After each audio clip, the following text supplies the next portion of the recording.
Many questions have been asked about the Galana food security project.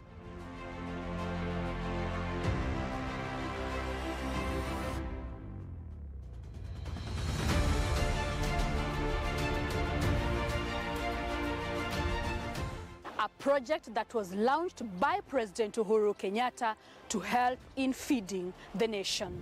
Kazi yangu ambayo nimetegemea sana hapa ni kupanda. Can anything good come from Galana?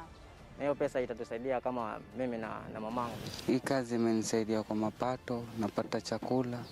Watch it on Thursday at 8:30 p.m. only on KBC Channel 1. Tonight on KBC Channel 1. I have witnessed everything myself. Sushi, it is your misconception. Is it? So does that imply that you willingly let him touch you? Did she insult you? She gives importance to Ashok more than me. Is this not an insult to me? She was about to tell him that she does not wish to marry me. I reached there on time and handled the situation.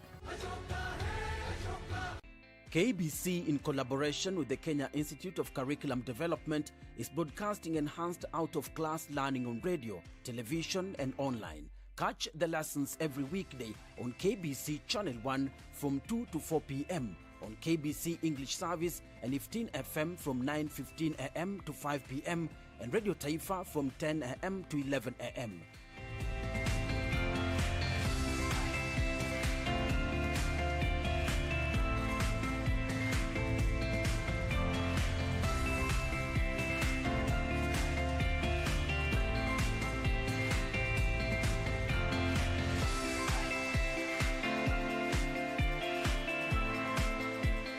KBC English Service, Radio Taifa and 15 FM are also available countrywide on the free-to-air Signet digital TV platform, or log on to www.kbc.co.ke for live streaming, or download the KBC online app on Google Play Store. Kenya Broadcasting Corporation, ensuring learning no matter what.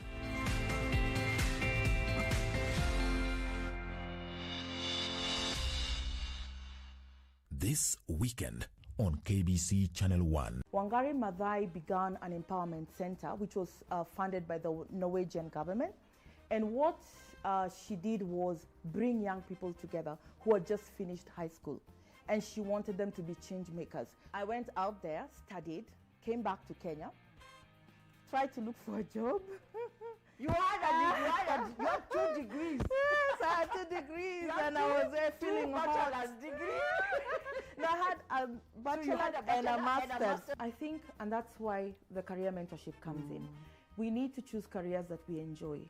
We need to choose careers that we are really passionate about. Yeah. And that's why we need to come before the child goes into an academic course. Is that something they're going to enjoy? Is that their strength? So.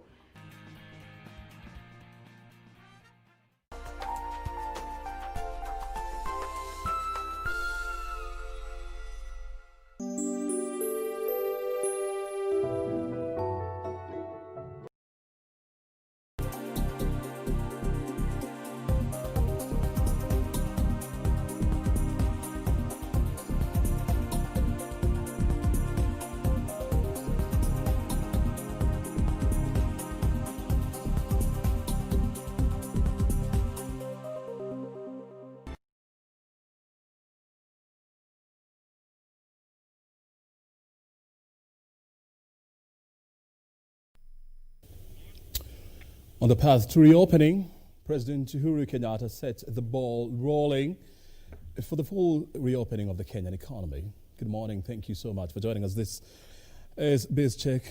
We are live and of course we are on air. From Broadcasting House, my name is Obrien Kimani. Thank you so much indeed for your time. This is a program where we crisscross the country and of course get the latest news out of your counties and of course around the world.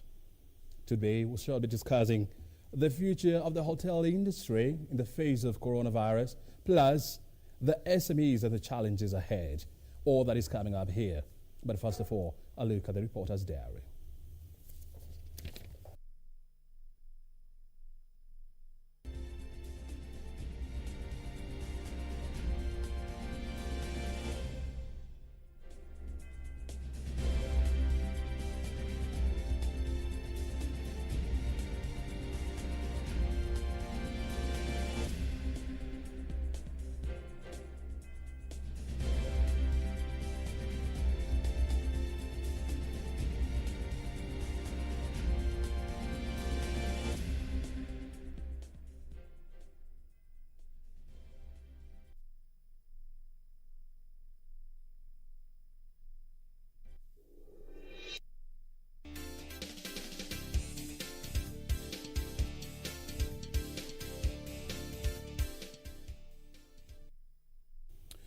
And of course, today, the 27th day of August, Kenya is marking a major milestone. Where were you 10 years ago when the country promulgated a new constitution? What remarkable thing do you remember out of that? I mean, it's such a long journey, a torturous one indeed for some people, you know, culminating with the promulgation of the new constitution back in the year 2010. Where were you? We shall be discussing that. And of course, the country is marking various events to celebrate 10 years of Katiba. All that plus more is coming up here. But for this morning, I just want to focus on the SMEs. You see, in a country where close to 60% of all informal jobs are provided by the SMEs, what you would say that is a critical artery in the economic well-being of this country, and not just the economy, but also the social well-being. You see, sometimes in May, the Central Bank of Kenya Governor, Dr. Njoroge, said 7 out of 10 SMEs, are facing permanent closure and failure because of funding constrictions. Of course, it was making a passionate plea to banks to loosen their restrictions on lending to SMEs. The question is, have they managed to do these? And of course, the much delayed credit guarantee scheme by the government. You wonder why it has taken too long. And about 3 weeks ago, or actually a month, Finance Minister, or the National Treasury Cabinet Secretary, Okware said that we were actually weeks from launching these credit guarantee scheme. And the question is, why the delays? We haven't seen it coming through. We shall be discussing things. And of course, joining us this morning is Dr. Roland Roberts. He's the CEO of Courageous. Thank you so very much indeed, Robert, for your time. And Nyakan June is the CEO of Timeless Wonder Women Organization. Thank you so very much indeed for finding time to be with us this morning. First of all, I want to hear from you. I mean, and I know that, women-owned SMEs, they are the most impacted by coronavirus. How bad is the situation on the ground?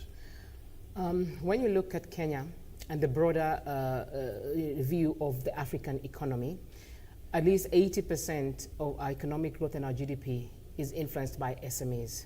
So when the pandemic hit, already just on a general, with that reality that SMEs are a key driver of Africa's economy, and obviously when Kenya's economy, the informal businesses being almost 60 to 70% of small and medium enterprises in Kenya and across the continent as well.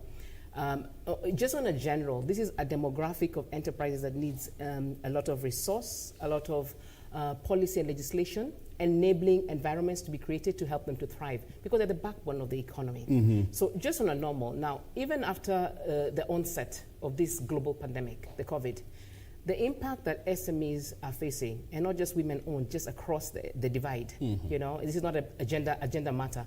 This is an economic and social matter, It did affect, greatly the people at this, in this demographic. When you're looking at livelihoods, when you're looking at how the economy of this demographic of people is planned and how it plays out, there is a microeconomy, environment where they plan per day, they plan per week. They don't even plan on monthly cycles. It's the income that is got on that day. So when we shut down because of this pandemic, the impact is not just high on the social and economic livelihood of this demographic, but on the general economy of the country. When you look at the input, the workers, when you're looking at produce, when you're looking at industry, when you look at manufacturing, factories have shut down, closed off, laid off, because a lot of this small, economic demographic of people are the key drivers of those industries. The matter of financing is generally a problem with SMEs because we've still not figured out affordable, workable, contextualized financing for SMEs on a day-to-day.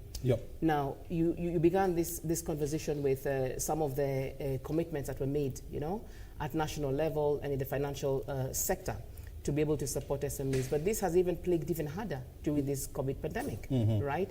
Collateral is far coming.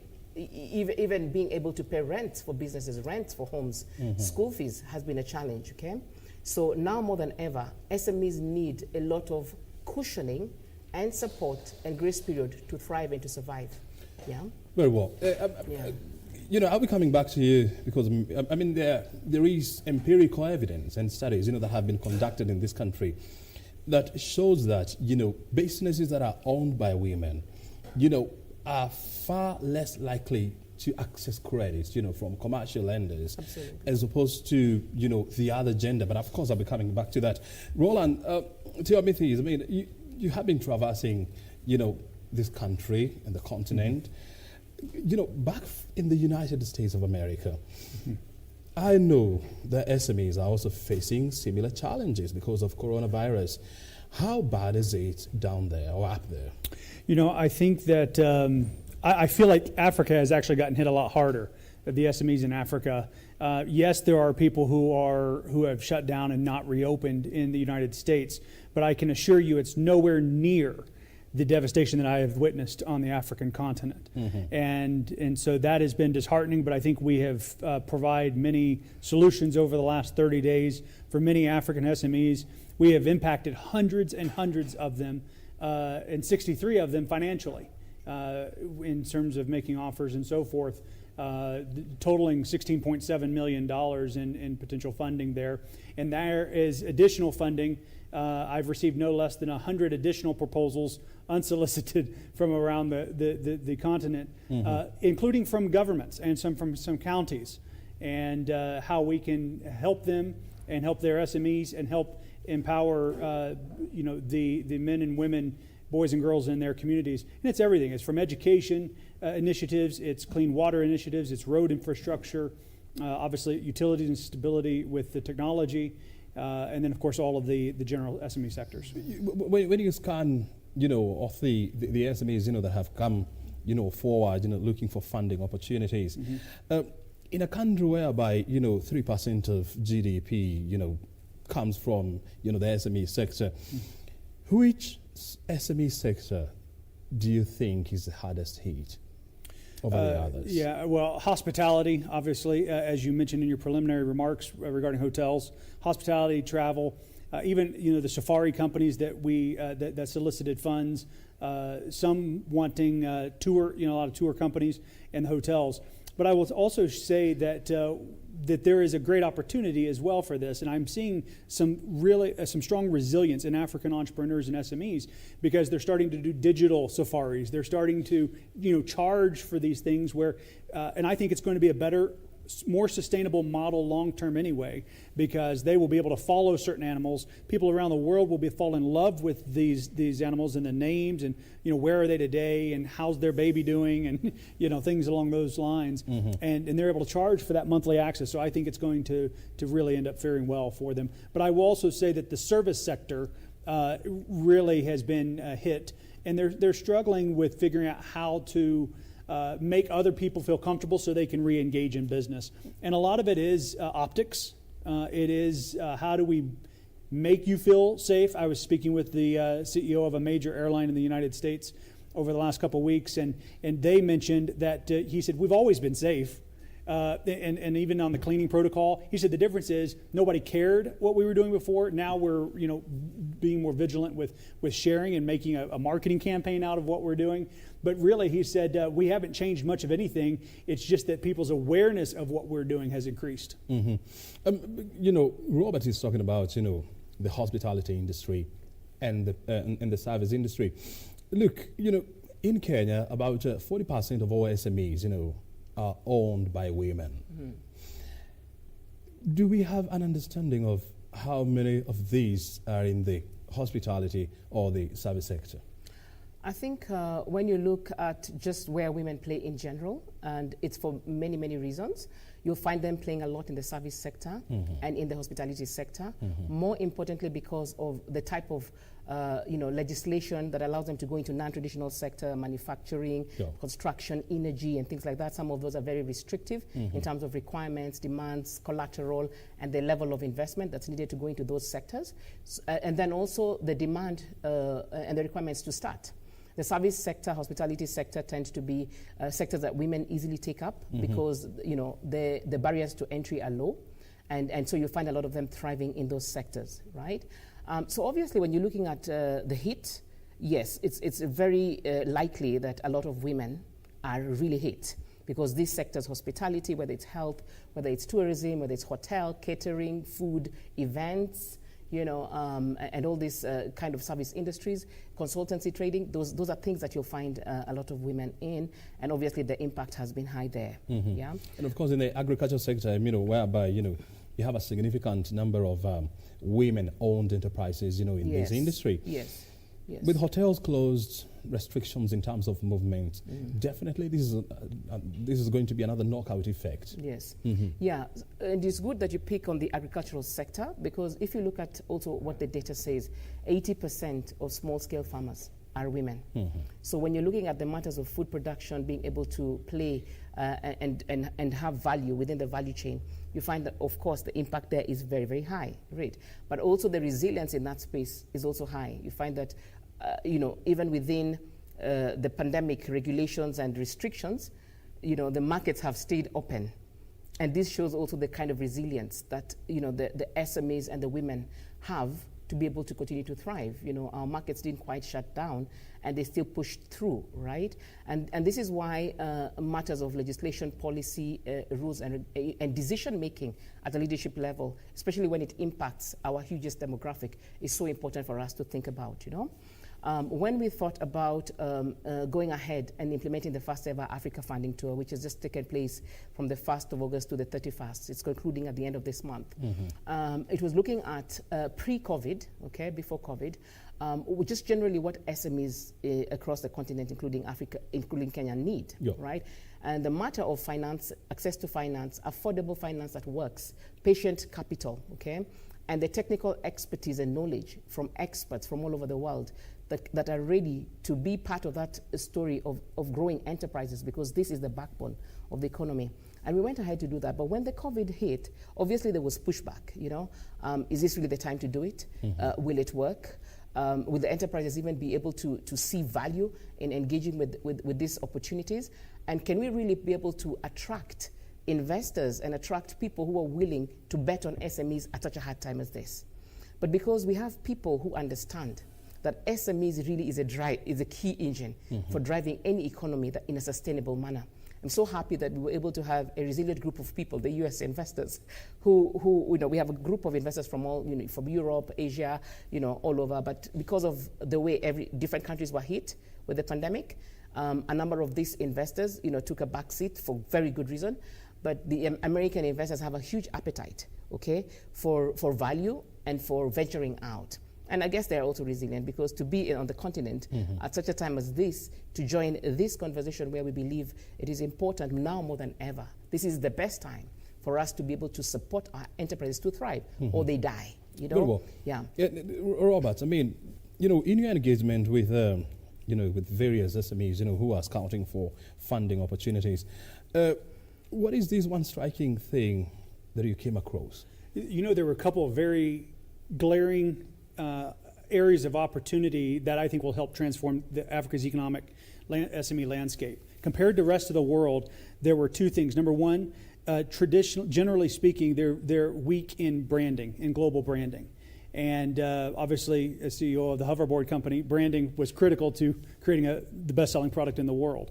And so I think that the more we can strengthen African enterprises to get stronger on their branding, it allows them to sell and export more. And that's new. The exportation market is new, really, for Africa. So used to import. They export the raw material and import the finished good.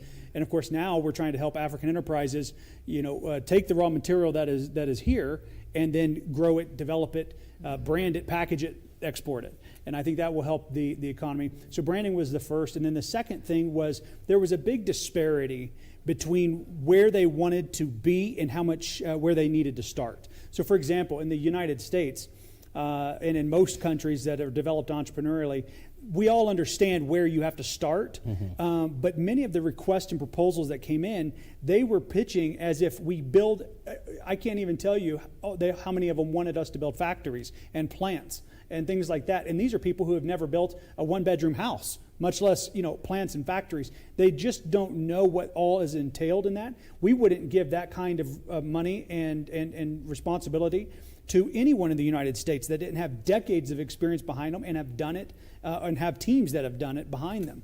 And even then, it would take years to convince someone to invest in that. So the expectation gap was really interesting. And so, but it also allowed us to really educate them and say, look, this money would actually hurt you. If I give you what you're asking for right now, I will destroy you and you don't even know it. So I'm going to save you from yourself. I'm going to protect you from yourself. And I'm going to help you start here. And then once you take this money and get here, then I'm going to give you more money so that you can get there. And you have to grow in those stages. That's why there's a thing called seed capital and Series A and B and C. I mean, because you only take money as you need it and as you grow. And so that was a great thing. I'm also excited about revenue sharing opportunities with African enterprises, because that puts us both in the same boat. Instead of loans where you've got to pay regardless of how well your business is doing or how much cash flow is coming in. Revenue sharing is where it's a certain percentage of your revenue, and that's what gets paid towards the money borrowed, which means when your sales are down, your payment is equal to that. When it's high, it's equal to that. So it never puts undue hardship on the enterprise. Look, I mean, you see, the challenges, that the SMEs in Kenya are facing may not be necessarily be different from what's happening in the U.S. I mean, whereby, millions of people have lost their jobs. Absolutely. And, funding to this sector, has dried up. And I was going through, data from the trade representative in the U.S. And they were saying that almost 40% of SMEs, are facing challenges, in accessing funding in the U.S. And so one may want to find out, I mean, you have investors in the U.S. who are willing to come and lend or fund African SMEs. Why the appetite here while they still have appetite back at home? It's a fantastic question, and I think the difference is, in some respects, mindset. So my position is that many of the enterprises in the U.S. are using COVID as an excuse, and so they're wanting funding and in the role of more handouts or grants, because that's what's available in the United States right now. So to take on a lot of debt capital is not advisable at this time for most U.S. enterprises. That being said, most U.S. investors do not have an appetite for investing at all right now either, especially in many of the sectors that we were presented on. The difference was, we weren't just investing in ideas and in projects, we were investing in people.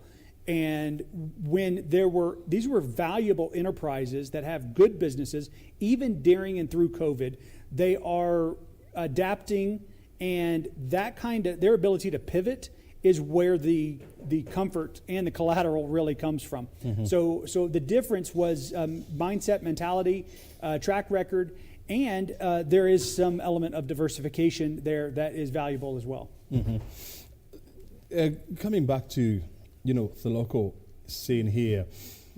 So what do you think needs to be done to ameliorate, the impact that is likely to come to the SMEs? And I mean, it's still too early to reimagine or to say this will be the final impact of coronavirus on Kenyan SMEs. But clearly, even where we stand or we sit, I mean, the impact is so significant. And so the question is, how do you safeguard against further impact going forward? Good. I'll answer you just in a second, but I just want to build on what Dr. Roland was saying and the question you asked earlier in terms of some of the things that came out very clearly on African and Kenyan SMEs in the pitching. And, just to complement and add on to what he has said in terms of the observations, one of the key observations that we also saw was confidence building, confidence in presenting the ideas, being able to tell their stories and being able to have good presentation skills. Because you could have a very viable idea, very good idea, very profitable idea, but the inability to be able to articulate and the confidence it takes to tell your story, could also hinder or be a barrier to you attracting the investment, And just also to add on to some of the points he's given on why now, why the appetite for American and foreign investors on local enterprises vis-a-vis, the enterprises back in Europe and in America and other parts of the world, is looking at what the data is saying. Where you're looking at the highest return of investment globally, the continent that poses the highest rate of return right now is Africa, because a lot of those developed economies have saturated. The cost of capital, the cost of labor, factors of production are very, very high. So whenever you invest across any sector which could be good abroad, the return is low. But Africa is really just growing now. It still has, a very high population, a high workforce, quite affordable steel, arable land, and factors of production, which makes it attractive to those foreign people who are coming on the continent to be able to put in money and get a higher return. Okay? So I think that we also need to position ourselves very well to engage with the rest of the world to attract, good partners, a lot of financing that will build the continent and also give value to our foreign investors. Now, looking at the question you've just asked me in terms of what should be done, to be able to push on SMEs, I agree with you 100%. We haven't even seen the real impact yet. You see, let's take an example of a hotel, a normal small cafe. What does it take to run the day-to-day and be profitable? Let's say they have been in business for 7 to 10 years and have gained profitability, which means they have overheads, the cost of the building, if they don't own it, the staff, the food, the supply chain, everything. And when a pandemic hits and all sectors are affected at a go without notice, that means the supply chain is directly affected immediately. It means that their ability to pay rent immediately, staff immediately is cut off without notice, right? And when you say that you're shut down without notice, for even 1 or 2 months, okay? It means you didn't have revenue you already backlog on rent, on supply chain, on staff, and you open the economy immediately, and you have to have staff back. Getting back on their feet may not take 2 months, as it was for them for the period that they were shut down. It may even take 3 to 4 years just to be able to make enough revenue to deal with backlog, to build back the supply chain, to get the staff that already left, train new ones, be able to come back to full course. So the impact has not even been felt yet. We've just been shut down for about 3 to 4 months, but the impact on SMEs may take us years to recover. And that's why, for me, leadership and the decision-making at policy level, at regulations and rules, based on the factors that are happening in the environment, are very critical to look across the whole value chain. If we make this decision, how is it going to affect all the sectors and what's happening in the economy, the environment, and social? Because again, you see, when we don't have that, crime rate will increase because jobs are hit, people are desperate, they have no livelihood, they move on to desperate measures to be able to meet their daily needs, isn't it? So there's a trickle effect. So I think it's on the onus of different things, our policy, our enabling framework, our leadership decisions, the kind of rules and regulations we put, and looking very carefully at the impact that some of those decisions will have long term. What must be done so that we can be able to cushion our SMEs? I think there has to be, number one, total goodwill in understanding the role that SMEs play in an economy across the board. And having both political, legislative decision-making and commitment to be able to create an enabling environment. I think there must be a real survey, not long-term surveys, not white elephant surveys, short-term but quick and effective surveys of what is needed to be able to cushion, support, and what level of investment must we put in place? What financial policies and instruments can we deploy? Obviously, we have to look at the mechanism of mitigating the risk, of course, for that financing. But what can we do immediately to be able to mitigate quickly the risk to avert even bigger danger? Because if the SMEs die, the economy is definitely going to slide down. I'll be coming back to you because I want to find out. I mean, there has been a number of interventionary measures, that the government has floated or has put through, from lowering turnover tax to, pay as you earn, and the planned guaranteed scheme. I mean, it has taken a bit of time, but I'll be coming back to you. But I want to hear from Robert. I mean, what lessons do you think, African countries, can learn from? You see, your government instituted a stimulus package, to help struggling SMEs, about $250 billion US, in form of grants. Well, the jury is still out there on what has been the impact of all these because it is still too early. Tell me this, when you do a scan of what has actually happened with these kind of grants to SMEs, do you think this is something that can be replicated, in a country like ours? I don't think it can be replicated in a country, in most countries around the world. We've passed the largest stimulus package in U.S. history, several $1 trillion, and we're looking at additional ones right now. It has helped. There's no doubt it's helped. But it's kind of like anybody who has saved up, or it's not because America's been saving, but anybody who has a large reservoir of cash supply can, when they are hit, they can last longer. They can stay propped up longer. Just like in a personal family that's been hit by COVID, the more resources they had, the longer they can endure this. And then someone who doesn't have very many resources, like she said, the very next day, there's no food on the table. So I think I look at the United States government, in a very similar light that we had, deeper reserves or deeper ability to print money to navigate this. I also think there will be a lot of financial movement around the world, and I think Kenya will be a part of that in terms of with nations and China and settling based on the number of coronavirus cases, deaths, and so forth. I think all of those numbers, I think that's why there's so much sketchiness in the numbers that we hear from all of the major health organizations around the world, because there is a direct financial tie to the number of cases. So there's a financial incentive for the cases to keep increasing day by day. We have seen, countries, like the UK, saying that we are not going to give you funding, but what we can do is, for you to remain afloat and to ensure that you do not close your business, we're going to give you money to pay your employees so that you don't end up closing business. Do you also think this is some sort of a kind of a model that can be replicated here? I do, and we called that the PPP, the Paycheck Protection Program. I think that's actually more valuable than even the grants to the businesses. And now, granted, you got to have both. But even if a business is completely shut down, at least bypassing an owner and an entrepreneur who did take all the risk, they also make all the gains. That's also why I don't like the income equality conversation as it relates to positions in companies, because this is entrepreneur, risked everything, and we want to shame him when he's making millions and his employees are making 50,000. But they don't understand that in times like this, he loses everything. He loses his house. The employees do not, right? So what based on the amount of risk you get, based on the amount of risk you're taking, determines the amount of reward you get. It's an equal ratio, really. So, but in terms of the Paycheck Protection Program, what I love about it is it does flow directly to the people who really need it most. The people who, this is not a matter of, what happens to my retirement. It's people who, how do I feed my children tomorrow or this afternoon? And that kind of immediate pass-through, because there are many ways to prevent scandal with that, which I like, in terms of you're submitting, SMEs have to submit 6 months of payroll, the previous payroll, so we know how much they were making. We know how many hours they were working. And so to be able to backstop that is very effective, and it at least minimizes the long-term damage, in that case. Look at some of the stats unrelated to this, but affect SMEs.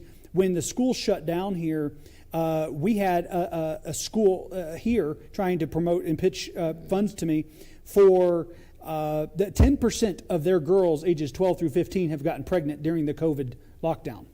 That is a real problem. 10 to 15? 10%. 10%. No, 10%, even worse. 10% of every girls in that school have gotten pregnant between at that young age because of the lockdown. And that's what I mean with the Paycheck Protection Program. It's going to at least stabilize some of that family structure, home structure, so that it, as Madam Nakan mentioned, minimizes crime, minimizes violence, minimizes rape, minimizes teen pregnancy, which all hurt women's health, hurts women's ability to start and grow businesses, and certainly affects the entire continent in such a profound way. So we're just glad to be a part of it. At Transform Africa, we have a lot of initiatives that answer this directly, and we are implementing those measures imminently. June, when you look at all the measures that the government has put in place, to try and reopen and revive the businesses in this country, from the tax interventionary measures, to the proposed credit guarantee schemes. Do you think the government is doing enough? If no, what else needs to be done? I think the government is doing the best it can with what it has from where it sits, okay? Because it has to take what it has in its hand and see how we can use that to help SMEs, okay? So tax rebates, cushioning, there was also grace periods, waivers for those who are having tax obligations, in terms of tax issues. There were waivers and things like that, trying to talk to banks to reduce interest rates. Those are all good. However, in view of the reality, the day-to-day reality of this SME, it's one thing to tell me that I may not pay my tax. Do I have the income to even be able to get that tax rebate? Am I making that income? Am I making zero today because we shut down, because we were locked down? So even the matter of reducing my tax that I'm paying or having the cushioning is secondary, because did I even make the income? Do you get me? Mm-hmm. So I think government is big brother. It's a boss, I think that there is room for government to sit with key stakeholders that directly affect the private sector and see what measures and what mechanism tangibly can we do and put in place that are practical within each sector and each industry that can open up the space for people to do business, including making a decision and allocating resources and maybe exemptions and saying we will buy from these farmers. We will buy your produce. We will buy, just measures that can start to trickle, the economy and the SMEs literally getting money into their pockets. And of course, you're talking about, bringing, on board all the stakeholders involved. Mm-hmm. And as a matter of fact, there has been engagement, between the public and the private sector. I know the Kenya Private Sector Alliance, has been sitting down with the government and trying to come up, with the best concept on how to deal with these. I know the Kenya National Chamber of Commerce and Industries, where they also have a branch of women in business. They have also been sitting down and trying to come up, with the best idea forward. When you look at the proposals, I don't know whose proposals have been made by the private sector, but do you think they are captured in the pronouncements that the government has been making in terms of trying to rescue the private sector? I will say yes, and there's still room for work, because when you look at the private sector, we have different sizes of enterprises, okay? When I look at KEPSA has actively been engaging with the government to look at how laws and policies and structures can be put in place to help the private sector to keep going, right? But when you look at, KEPSA, we have very large enterprises, we have mid enterprises, we have the big FMCGs in there, we've got the big players. We've got also SMEs in there, because I am a member of KEPSA. I sit in some of the boards of KEPSA. I know there's a lot of work, even a gender sector board that's doing great work specifically for women and everything. And so there is work that's going on, and they're engaging with government directly, because KEPSA has a very good mapping between sectors. They have a sector board for each sector in the economy that maps to each ministry in government. That's great, and I know they're doing the great work. What we must look at is now, there is the big things, there is the things that take a bit longer to unlock effects on the economy, but then there must be the small things that get action tomorrow, that translates to real income tomorrow, okay?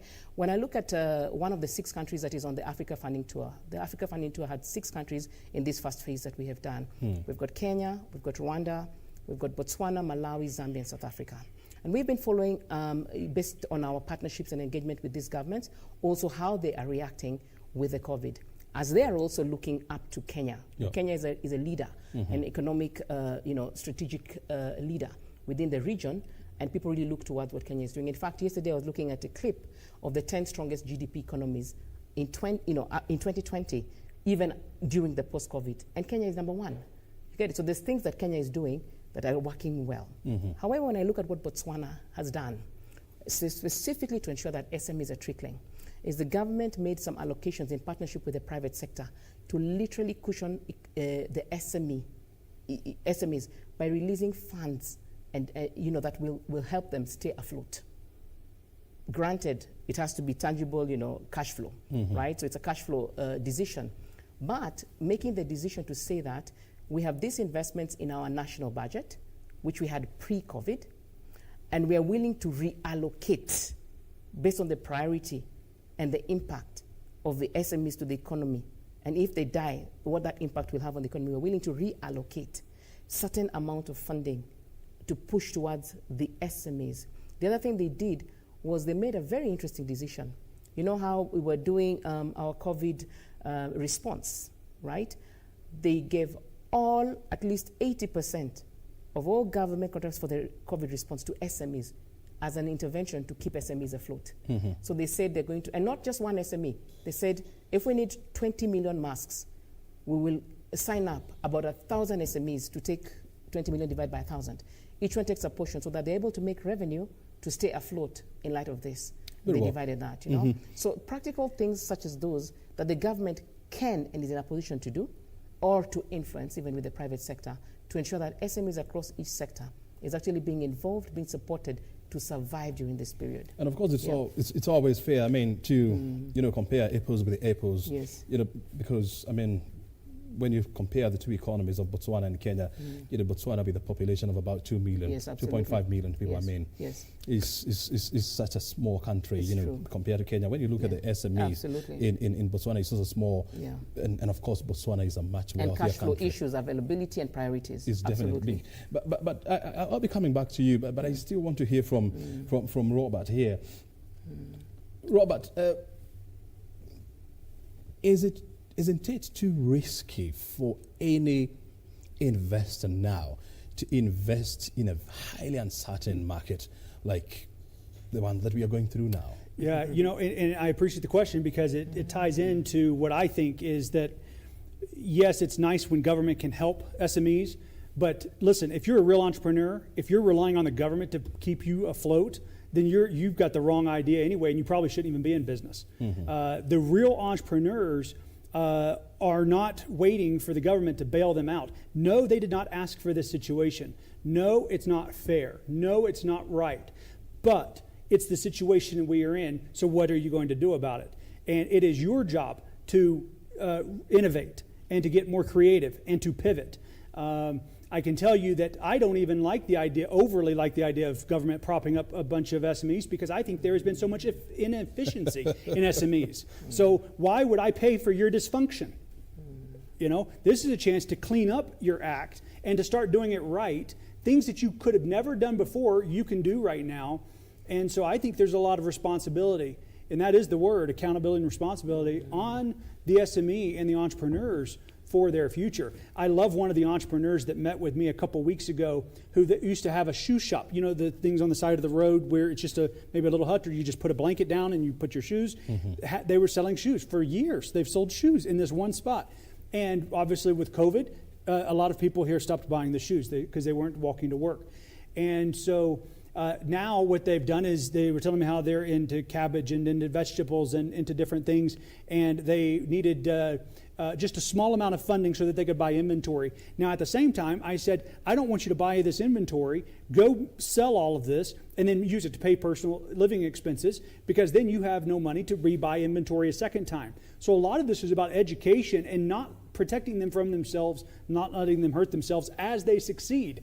And so I think we have a good model for helping these SMEs and entrepreneurs get in business, but then make sure that they can't use all of their profit for living expenses, so that we have enough money to buy more inventory and keep them going. Dr. Roland Roberts is the CEO of Courageous. Definitely for now, he's not the most popular guy among the SMEs. He does not advocate for state funding or state bailing out, struggling SMEs. He says they should deal with their problems. What do you think about this? We're having a great discussion here on how to go about helping the SMEs, during this difficult period of coronavirus. And also, we're in the company of Nyakan June, the CEO of Timeless Wonder Women Organization. We've been having a great discussion here, and we would like to hear from you. What do you think? At Obrien Kimani is my Twitter handle. At KBC Channel 1, you have a Twitter handle. At Roland, ROLLAN. You can reach me there. Say that again. At Roland, ROLLAN. Thank you. At Roland. You have a? At TWOW Africa, TWOW Africa. TWOW Africa. Oh, TWOW Yeah. Africa. Yeah. You can get through to us, using all those multiple platforms. Yes. Do you agree with him? I mean, he has some reservations, Yeah. and of course, he could be having a point. So my background is private sector, okay? And I agree with him 100%. You asked me what can government do more to cushion SMEs. There's what government does, because they're a stakeholder. The economy is being driven by SMEs. They cannot be ignorant of the impact. That if SMEs are not deliberately plugged into the matters of national development, the economy will crumble. However, when it comes to real private sector, and knowing that enterprise is really the sustainable way forward, okay, for growth, personal, family, community, and even a nation's growth, I totally agree with Roland. Look at what we have done. Putting together an Africa funding tour, trying to draw investors from all over the world to come and invest in African enterprises and projects at a time that is unprecedented, at a time when things have been shut down, lockdowns are happening. There was no guarantee even of travel, because we were on lockdown until 1st of August, but we went ahead and planned 5 months ago to have this tour, because we believed in what we were doing. We believed in the potential of African enterprises and the strategy of African enterprises being supported as a driver for the economy, right? What did we do? In spite and despite, we're all, benefactors of the sudden pandemic. It happened on all of us. No one had more prior notice than the other. It's that resilience and looking at the lemon that you've been handed and making the lemonade. So I think that indeed, being innovative, looking at how can you re-engineer and re-engineer fast, not to spend a lot of time thinking about the problem so long that you lose the opportunity, but how can you quickly be agile, re-engineer and look at the opportunities, and also being very, very flexible. He gave an example of somebody who's doing shoes, but looked and said, let me go into cabbages, because people will still eat. Even though there's a pandemic, it's true, they will still eat. It's looking at, you're doing technology, but maybe, you are selling hardware. Nobody's buying that hardware now. No one is even working in offices. So the business is going to be affected. But you can go and sell masks. You can get into COVID supplies. Reinventing yourself. Reinventing yourselves, re-engineering, and plugging and looking at where the gaps are and making sure that you diversify and stay afloat. So if we had waited for the government, we'd still be waiting, and we would have hurt hundreds of enterprises. We would have been adding to the problem. Absolutely. And that's what I think, when people stop contributing because of what was done to them, then they're just perpetuating the problem. And part of this, Obrien, is I just see people as victors, not victims. So the entrepreneurs who kind of have the reliance over reliance on government, it's great when they can help out. I do like that. But an over-reliance on government support is where I question how they view themselves and the tenacity that they have. It starts to make me wonder, what validates you? Where do you receive your self-worth, your validation that what you're doing is right, that you're doing the right business? And so I like to see those who continue forward in spite of the odds, because I know that's why I appreciated every entrepreneur who stood before me, just vulnerable, transparent. Here's my heart. Here's my business. Here's my dream. Here's how much revenue we're doing or not doing because of COVID. And here's how much money we need, and here's what I need it for. And that showed me that they saw themselves as victors, not as victims, and that even though they can't control this, they're going to still take every possible measure they can for themselves and their family. They did not give up. Absolutely. So both of you, you sound like you're highly, against, the government bailouts, to the private sector. And this is a culture, It's because we always pay for it later. And well, that's why we have to. Yeah, right. So if it was just a bailout, that would be nice. I mean, hey, I'll take free money all day long. I'll give you my account numbers. Anybody can feel free to wire another $100 million to it. That'd be great. The problem is the pain that I'm going to feel later on. Are you willing to accept temporary convenience for permanent pain? And not just for yourself, but for your kids and grandkids, because this financing scheme is going to be hurting people for decades and generations. But this is a culture that has been growing since the economic meltdown of 2008. When we have seen, big corporations, the so-called too big to fail, getting public money, to fail or to bail out the operations. Look, I was just reading the story of Virgin Atlantic, one of the largest, global airlines, in Australia, asking for bailout. Here in Kenya, we have the national carrier, Kenya Airways, asking for bailout. Then why shouldn't small companies, also ask for the same? So for me, there's two things I want us to differentiate. The dependency on donations and a temporary bailout? What is a term? What are the terms that are tied to the request for a bailout? Because any struggling entity may need some temporary relief, some temporary support, financial, that is pegged onto a strategy for recovery, okay, that is pegged onto economic and wealth creation, job creation, and turning that situation around. So it's to look and see, one thing that he said that we need to look about, if you just give me money, it is just postponing the problem, because that money will only go this far. And if I don't have a long-term solution on economically recovering and re-engineering that business or enterprise, it's just postponing the problem. So it is better that you be thinking about what is this bailout grant donation to you. And I would, if at all you get a grant or a bailout or a donation, I would like us to look at it as a loan, even though you're not maybe going to pay it back, because it helps you to think like a business person. How am I going to use this money to be able to go sustainable, to turn around the business, to make decisions and align it to a strategy for long term, okay? So I'm not surprised that, anyone who's struggling would ask for a bailout, but it is what it's tied to. What are the conditions that are tied to that? And is it tied to a recovery, or are you postponing a problem? Postponing the problem. Do you get it? Yep. And to the matter of SMEs and the culture that has been driven a lot. And I go even beyond 2008 backwards to pre-colonial days, the mindset of an expectation and an entitlement that because I'm in this problem, my government must help me. It used to be said, serikali saidia. That culture is an entitlement culture, which takes the burden away from you to somebody else, which is not fair. I agree with that. So it is looking at... And it also gives you, the rights to misbehave, because at the end of the day, so the government come to my help. Attitude and the attitude that you choose to adopt. The storms will always come in life. If we can choose the attitude of an eagle and seeing how I'm going to ride on this storm to get higher, the attitude you look toward the storm, it can either sink you or cause you to go higher. And also looking at serikali, you're waiting for serikali. Serikali has a national agenda. It has 47 million people in Kenya to think about, and you're one of the 47 or something million. What are you doing in the meantime before that entitlement idea and demand on serikali, government to help me? Yep. What are you doing to change that situation today? Not just for yourself, but even for your sector, your economy, your community. And if many people were able to do that, whether there is a storm or not, I tell you, we would be really shooting up our economies for sure. As we come to the end of this interview, Roland, what lessons have you learned through your interaction with SMEs, and what do you think is the way forward?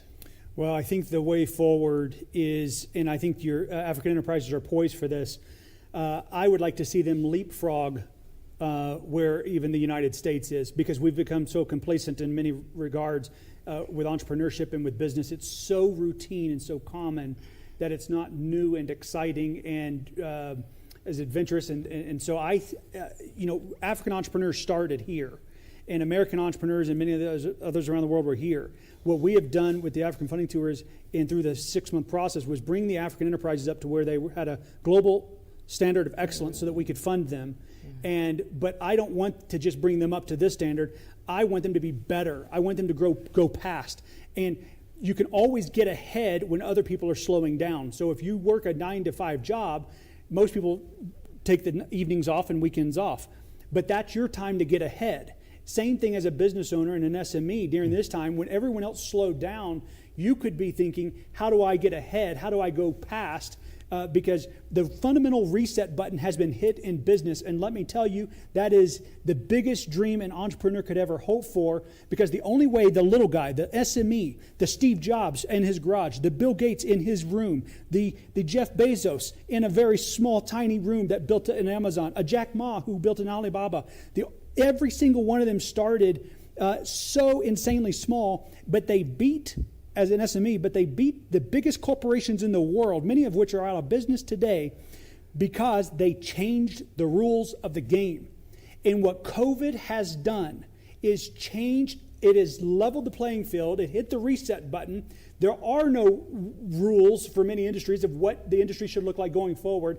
Everyone's trying to fill it out, which means the SMEs, this is your time to change the rules of the game and establish what the rules should be going forward for your industry. Changing the rules of the game. That is the way forward. Junior Kang. Oh, this has been an awesome time this morning on BizCheck. And my parting shot is I'll not just speak to Kenyan enterprises, I'll speak to African enterprises. When you look at China in 1978, about 32 years ago, they were struggling, they were poor, almost 600 million people were dying of poverty. 32 years in, right? The economy has turned around. They're almost, a strong economic force to reckon with in the world. They have turned around that situation, and they're moving global, okay? That also just tells you where the economic trajectory is. Africa now is the last economic frontier in the world. The highest return of investment exists on this continent. The opportunities to drive this continent to its greatness in prosperity, wealth creation, job creation is here. As we know, the drivers of this economic growth is enterprise. So my parting shot actually to enterprises is to be aware of who they are in the light of Africa's prosperity, future, and economic transformation. They are the drivers. I want to encourage the African entrepreneurs to be able to be proud that they are a game changer for our continent, okay? That they have what it takes in terms of culture, diversity, great ideas, innovation, to do what it takes, and to be happy and confident to tell their story, and to put effort, resources, and time on making those dreams come alive. When we sat at the Africa Funding Tour, looking at pitch after pitch and interacting with all these enterprises from these countries, they were telling their story. Their dreams were coming alive through their enterprises, and they have room to grow. And finally, if that is going to happen, we have to be willing to create an enabling environment. He's just talked about Jeff Bezos. Is he South African? No, it's Elon Musk. Elon Musk is South African, but he didn't innovate this great global, cars and all that. Tesla. In Africa. He did it somewhere else that had an enabling environment to nurture that dream and bring it to life, where he could actually be able to thrive. It's my challenge and request to African leaders across the divide to be able to invest and create an enabling environment for African ideas and enterprises to be able to be nurtured here, protected here, and promoted to grow, to drive our economy forward. You see the key words in business: rethink, re-strategize, and re-energize. You have been watching this discussion. Of course, thank you so very much, June, for your time, and Roberts, of course, and let's continue engaging on this issue and see how, we bail out the SMEs with ideas. Yes, that's a great way of putting it. That's a great way of bail out SMEs with ideas. Thank you so much. You're most welcome. Enjoy Thank you for the having rest us. of your afternoon. Yes. Morning, actually. Thank you. Very good. Dr. Roland is the CEO of Courageous, and June Nyakang is the CEO of Timeless Wonder Women Organization. Of course, spending a whole hour here discussing how to help the SMEs, of course, permeate and, of course, get through this time of coronavirus. And, of course, after the coronavirus, you're watching BizCheck. Coming up next, a look at the hospitality industry, one of the hardest hit. What is the way forward? The interview is coming up right here. This is BizCheck.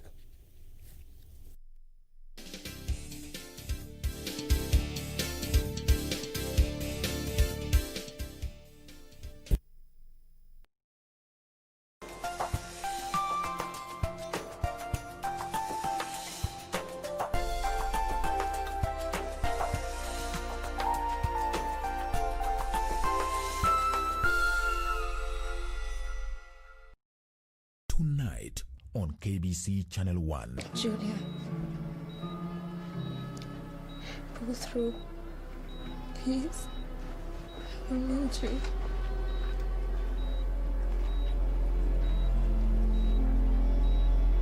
A man like you is capable of anything, especially if someone gets in your way. For so long, I lied to myself about you. Please, don't do this. Go! Or I will call the police. Leave!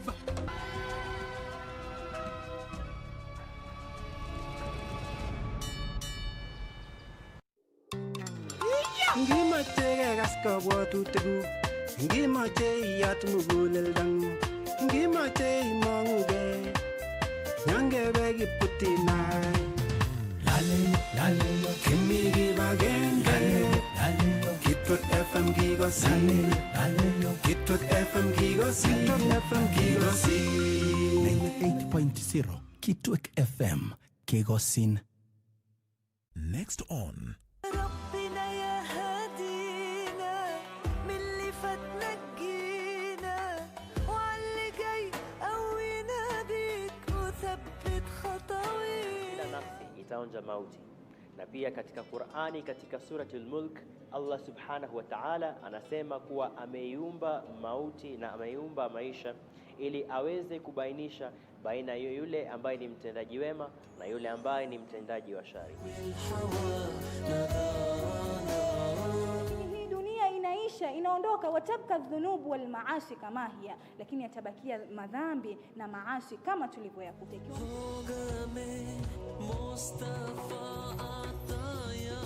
Next on basically tuna deal na issue kutouch the needy, yani tunasema issue ya mentorship to boy child na girl child.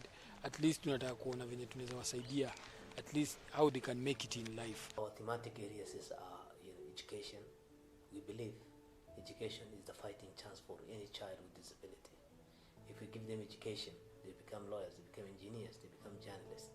But if we deny them those opportunities, they will resort to their disability to go to the street and perhaps maybe using that as, let me say, quote-unquote qualification to woo sympathy.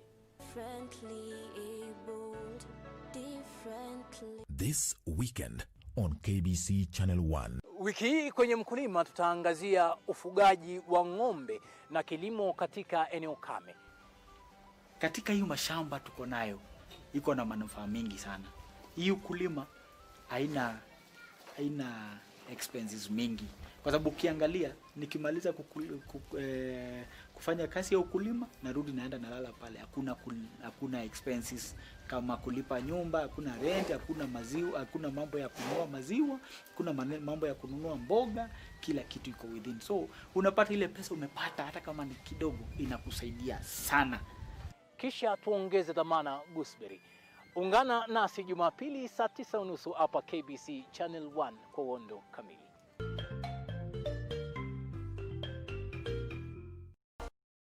Episode of Wapuanguo Chuma uona na kwa chuma. sasa sikia jokes. Hebu. Nasema tamati, yani nitakuwa mwisho. Kaimati ndio mwisho. Hapana, tamati sio. Yani litakuwa ndio mwisho na tamati sio kaimati. Maana umepata mtu? Ala!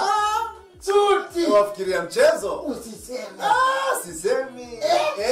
Tujali kazi zenu this weekend on KBC Channel 1. Why are you walking like that? Like what? Let me tell you, no one cares who you are or what you are wearing or where you slept last night. What do you think you're doing? You know, I wish I could see it, Senorita, my love, but you know, just make this moment memorable. Oh my God. How about this for a memory? Back off. I said we are done. I meant it then, and I mean it now, Sisha. Maybe she has become a witch doctor. Oh, that's very dangerous. Oh, clean this area. Cleanse this room. You little rat, where the hell did you put my stock? Where the hell did you put my stock? What? I don't know what you're talking about. You took my stock last week. Kinyanjui, do not touch my face. Now look at how much work you cost me.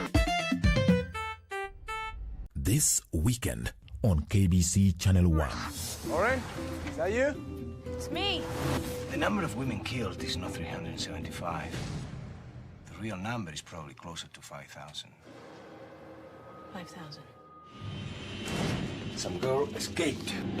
This girl was attacked, strangled, buried, and left for dead. And she crawled out of her own grave. She wants to find the guys who did this. I will not let anything happen to you. And I will find this man.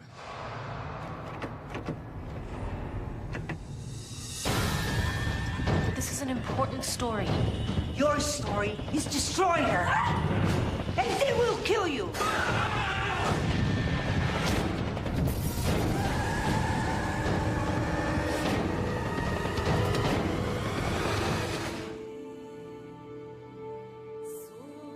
This weekend on KBC Channel 1. Wangari Maathai began an empowerment center which was funded by the Norwegian government.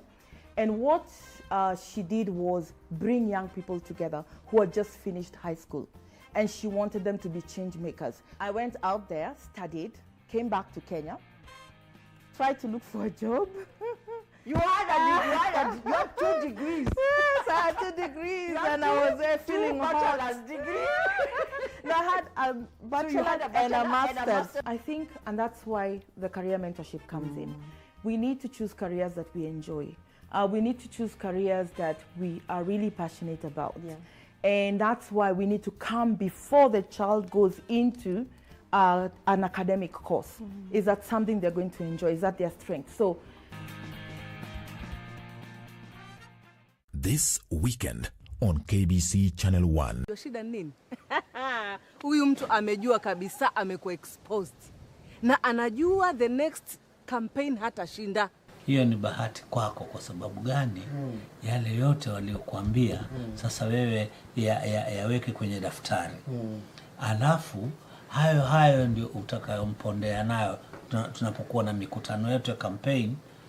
Umponde na watu yani kama kumvua nguo. Hayo sasa ndio sio yataka mimi.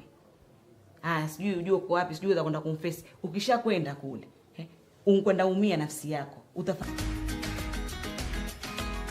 On the next episode of Ashoka. I had started to believe that Sushi does not love me. But this was my assumption.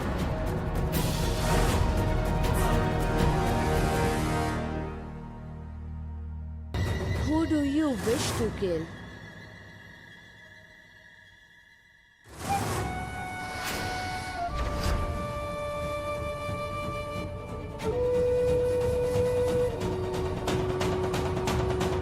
His name is Ashok. He is a prince. The task shall be accomplished.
Welcome back. This is Base Check. We have been discussing the status of SMEs in this country in the face of coronavirus.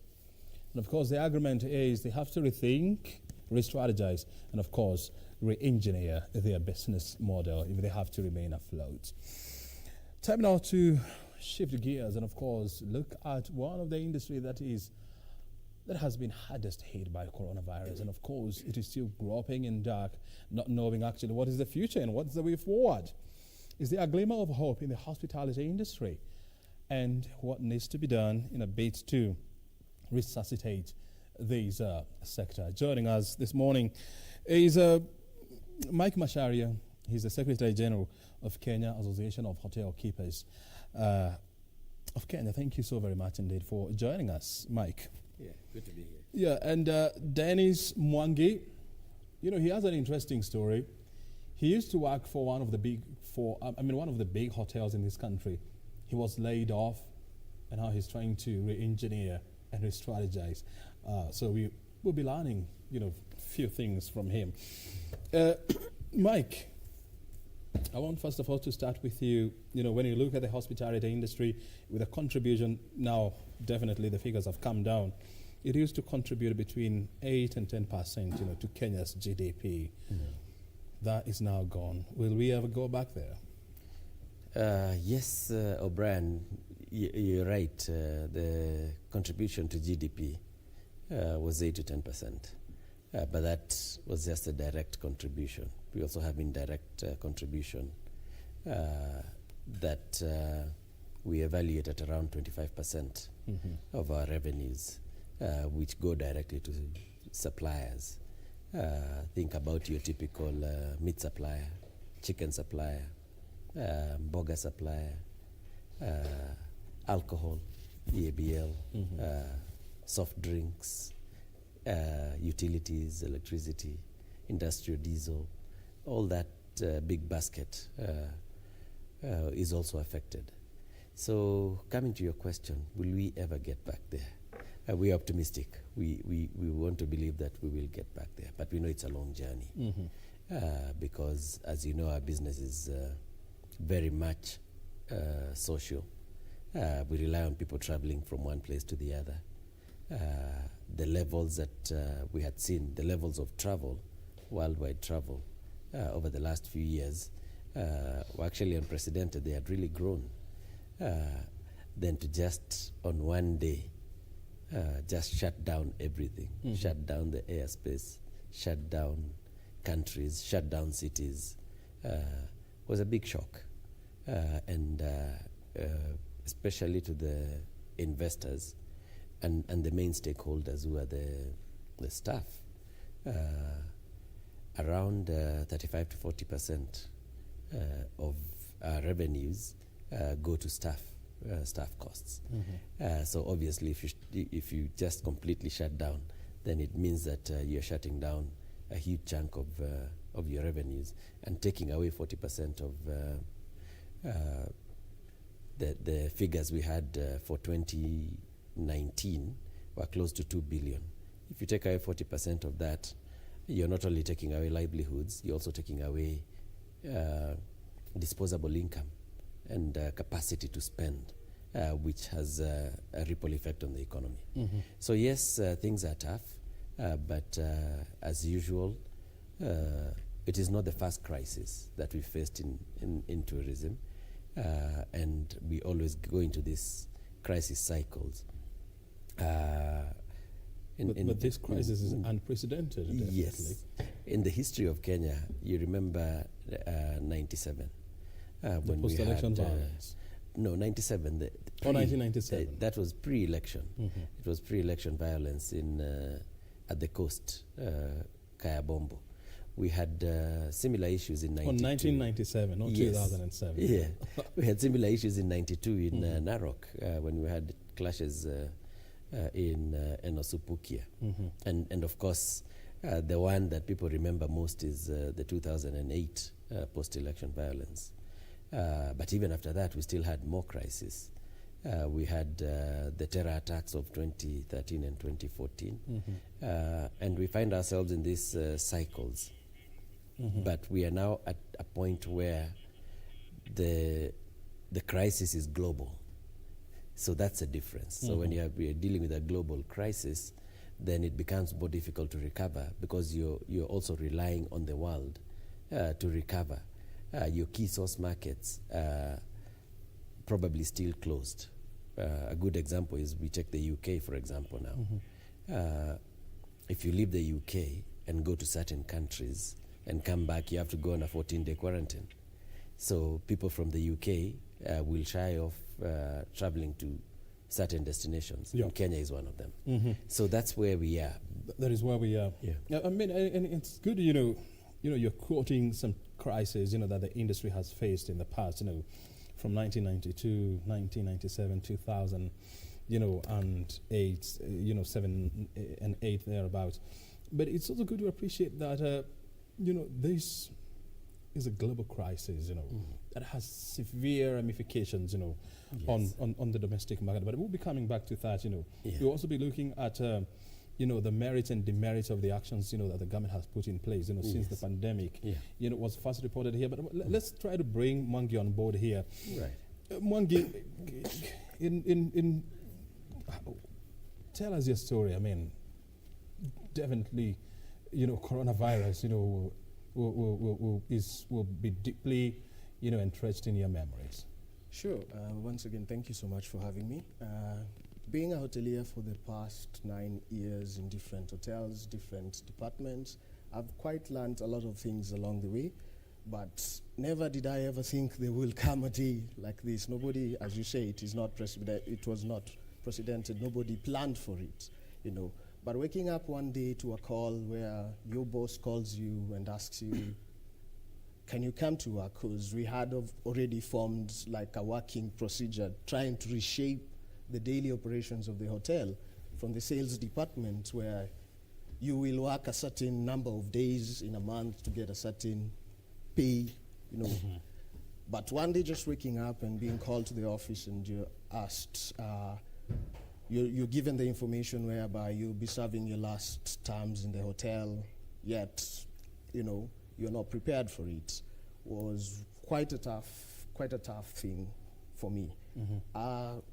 Nevertheless, I would also like to say, yes, it might have happened that way for me, but I look at also the bigger picture whereby the hotel owners need to, you know, find a way of trying to keep afloat, because what I know is, from my experience in the hotel industry, once a hotel closes down completely for even a week for renovation, it is a drastic, it will have drastic measures when they open up. You know, trying to come back to even that, coming back to even 50% of where you are, it will be hard. It's always an uphill task. Yes. And so, you know, for 9 years that you are in the, you know, hospitality industry, have you ever seen this kind of a crisis, or any crisis that has come close to this one?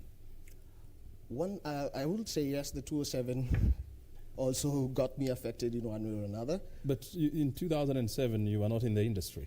But I was in school, so that means my attachment was somehow affected. So it also brought challenges to the student back then, what is happening currently as well. There are hospitality students who have a course to finish in the next 4 years, probably. In year 2, year 4, they're doing the internships, trainings, and everything. But if the hotels are closed, if the hotel staff are not there to even train these people, then again, we'll have a gap in terms of the employment levels once we come back to our feet, if we ever, the hospitality is going to come back to its feet. Yeah. And it's good you're bringing in the issue of you know, those who are training in the hospitality industry. I mean, in a situation like this, are you telling them to drop out of school and pursue different courses, you know, with what is happening? I will not say basically drop out of school, because again, this is one of the best professions you can be in. Because one, you get to travel, that's one thing. Depending on, you know, it's a process. Once you start to certain levels, you'll be able to attend meetings outside the country, depending on also the brands that you work for, certain trainings, you get to meet different people, you know, from different nationalities. So it gives you a very big perspective of opening up your brain, and also learning that, you know, they say somebody who doesn't travel always thinks their mom cooks the best if you don't go visit other places. But in this aspect, hospitality is one of the best careers you can ever have, because it's driven by passion, you know, the physical interaction with people day in, day out. You know, somebody might have left their house with a bad mood. Once in a restaurant, you just said hi with a smile, and then you create their day. Yeah, and you know, coming back to Mike Macharia, Mike, you know, when the government announced, you know, various measures, you know, in March, you know, to try and curb, you know, the spread of the virus, you know, from the cessation of movement, you know, from some counties, you know, to, you know, closing the Kenyan airspace, would you, when you look back, would you say that these decisions were well guided? Obrien, at the beginning of the crisis, and even up to now, there is no real expert on COVID-19 and coronavirus. So as we go along, we learn new things. In March, when when the president announced the lockdown, we got very frustrated, obviously, because it meant going back to our people and telling them, we can no longer keep your jobs. It meant going back to our clients and telling them we can no longer accept you. In some instances, it meant returning actual money that had been paid into hotels and into the safari circuit for upcoming visits. We actually went and sent back money. So it was very frustrating. But with hindsight and looking at, because we've also been monitoring the curve, the infection curve, the number of tests, how many are positive, the unfortunate losses of life. And we are seeing that after around 140, 150 days, as a country, we are much, much better off in terms of infection rates and deaths, as opposed to what we saw in Europe. By the time we were hitting 150 days, we were in excess of 40,000 deaths in the UK. Spain was at around 50,000. The US was well above 60,000. And the origin, Wuhan, the numbers, even though we don't have the numbers now, but the number of dead people were almost the same. So looking at, are we better off compared to the other places? I think yes. And I think, yes, the government did do the right thing, because that the early measures that were taken then ended up saving a lot of lives. Because you remember we had been told the initial projections would be having about 10,000 people dead by April. In fact, Melinda Gates of the Bill and Melinda Foundation, to quote her, said that the streets of Africa will be strewn with dead bodies. Yeah, and we have proved as a society, as an African society, that we can handle stuff that cannot be handled elsewhere. So we must also give credit where it's due. No, it's not all about complaining about government this, government that. So let's give credit where it's due. Now, coming back from a business point of view, we think that we could have been involved in the conversations right from an early stage. Right now, we see the president. He comes out every month. In fact, at one point, we were criticizing him as being the bad news president. Yeah, because he would just come and say, we are taking these measures, lockdown this, lockdown that. That's his job. The buck stops with him. He's the head of state. He's got to make these decisions. But we don't really see the people behind the decisions. We see the Ministry of Health led by Honorable Kagwe. We see a lot of the CASs, Dr. Rashid and Dr. Mwangangi, a bit of Dr. Amoth and Dr. Kuria. But the people who sit around that table, it's good to have doctors, virologists, immunologists, and so on. But it's also good to have a few business people in there, or economists, to advise on also the other side, the flip side of the coin. You would not want to. You wouldn't think that they are consulted before some of these financial and economic measures are taken. For example, I mean, I don't think the president would just wake up one day and say we are slashing pay as you earn from 16 to 14%. I don't think he will ever do that. I mean, without consultation with the parties involved. I'm sure they are. And some of these decisions that were taken in the early stage, like the VAT reduction, even PAYE, was a matter of a very wide consultations, even with Treasury. I remember being part of that group at that point in time. But what I'm saying is that in the eyes of the public people see doctors. Which is good because it's a crisis, it's a medical crisis. It's a medical crisis, but we also want to see economists who are telling us if you continue with this continued lockdown, you're trying to save lives, you might end up losing them. Yeah, so we also like to see situations where other people are brought in and they give their point of view. Let- So that you balance off, Mhm. because it's all about keeping Kenyans alive and safe. Mhm. I mean, some people counter your argument by saying that we are not so much interested in personalities and their background. We are very much interested in the output that they are making in the Yes. decisions that are being Yeah. put. But anyway, moving forward, when you look at the hospitality industry in Kenya, we have had a number of hotels, Yes. saying that they are likely to exit, the Kenyan market, and one of them is Intercontinental Hotel. Yes. A hotel that has been there since 1973. Mhm. We have also seen, our neighbors here, the Norfolk Hotel. Yes. A hotel that has been there for more than 70 years. Mhm. And these are some of the hotels, that have come, publicly and said, hey, look here, because of the prevailing business environment, we're not likely to come back to business.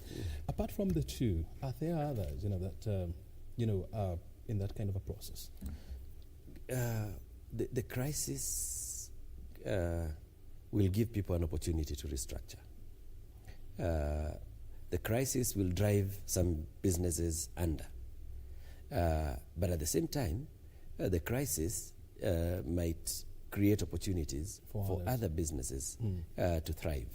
And I'll give you quick examples. When the immediate lockdown in March created a demand for quarantine facilities in Nairobi and Mombasa at the two main places, and you saw that a good number of hotels were actually utilized as quarantine Isolation facilities, isolation centers for more than 10 to 12 weeks, and it went on. And even to date, there are still some hotels that have taken that opportunity to provide facilities either for the medical teams that are here, or for the people that are arriving, or the airline crews. Intercontinental will not be the first hotel group to leave Kenya. You remember in the mid-90s we had the Sheraton, the Sheraton group that had come in big here, came in, did some business, exited. Now we have the likes of 4 Points, Sheraton coming back.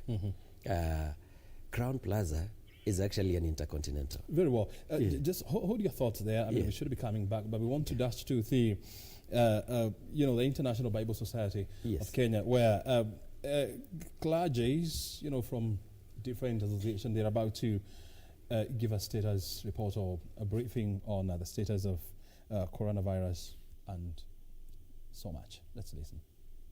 Bishop Jonah Obonyo of the Cathedral of Praise is a member of EAK, but also he leads an alliance of ministers and apostles. We have Bishop Peter Njau.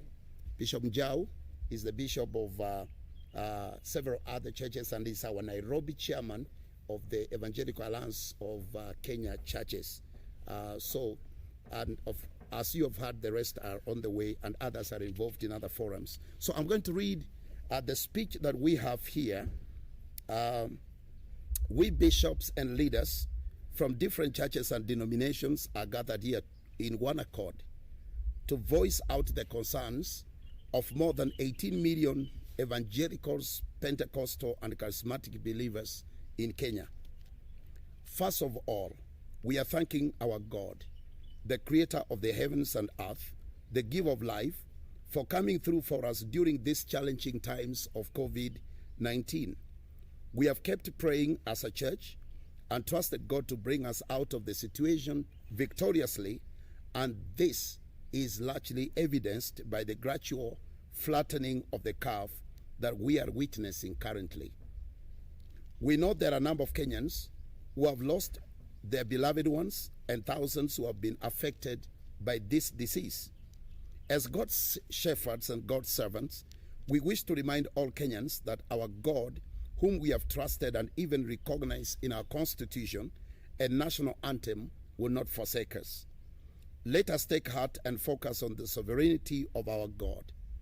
He has rescued and helped us through other crises, this pandemic is not an exception. We want to encourage our people, we want to encourage Kenyans that God has heard our prayers, and we are going to see this pandemic flattened and completely wiped out of this country. Secondly, we wish to thank His Excellency the President for directing the reopening of places of worship in recognition of the pivotal role the church plays in providing spiritual nourishment and securing the spiritual destiny of our people. While we applaud the government for putting up a spirited fight against the pandemic, we are deeply concerned and seriously disturbed by reports of abuse of resources meant to combat the COVID-19 pandemic and other corruption-related incidences that have been exposed and are in the public domain. The latest investigations of the substantial loss of millions, if not billions, that is alleged to have been looted has left all of us puzzled. This is an unfortunate situation that has serious consequences against the nation. The Word of God declares, righteousness exalts a nation, but sin is a reproach to any people. And corruption is one of the worst sins any nation can tolerate or embrace. There are consequences there too. Ladies and gentlemen, we have repented on several occasions against this evil practice that seems to be deeply rooted in our nation. But a number of our leaders seem not to understand the ramifications and consequences of corruption and planned looting of public resources. For how long should this continue?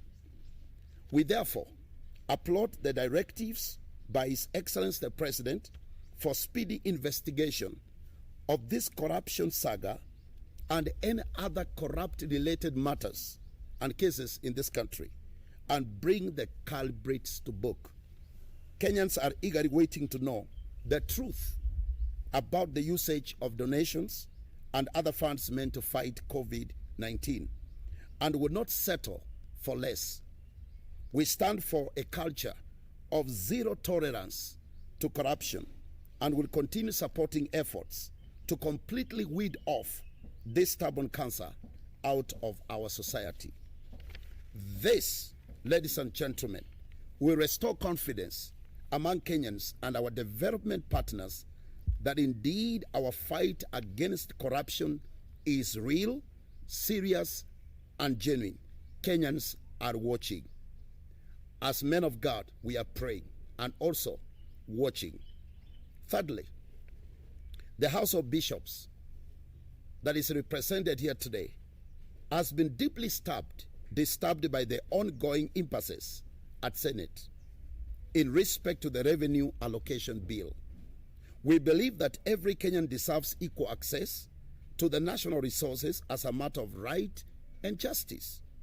We urge our honorable senators to set aside their political grandstanding and give the country a solution to this unnecessary impasse. We advise the senators to finalize on this matter without delay. Fourthly, we are concerned about the welfare of our health workers, who are our first human line of defense in the fight against this pandemic and other health-related matters. We urge both the national and county governments to fast-track and conclude the negotiations and have this matter brought to its logical conclusion so that the frontliners focus on offering professional services. Would wish to say, time for PR is over.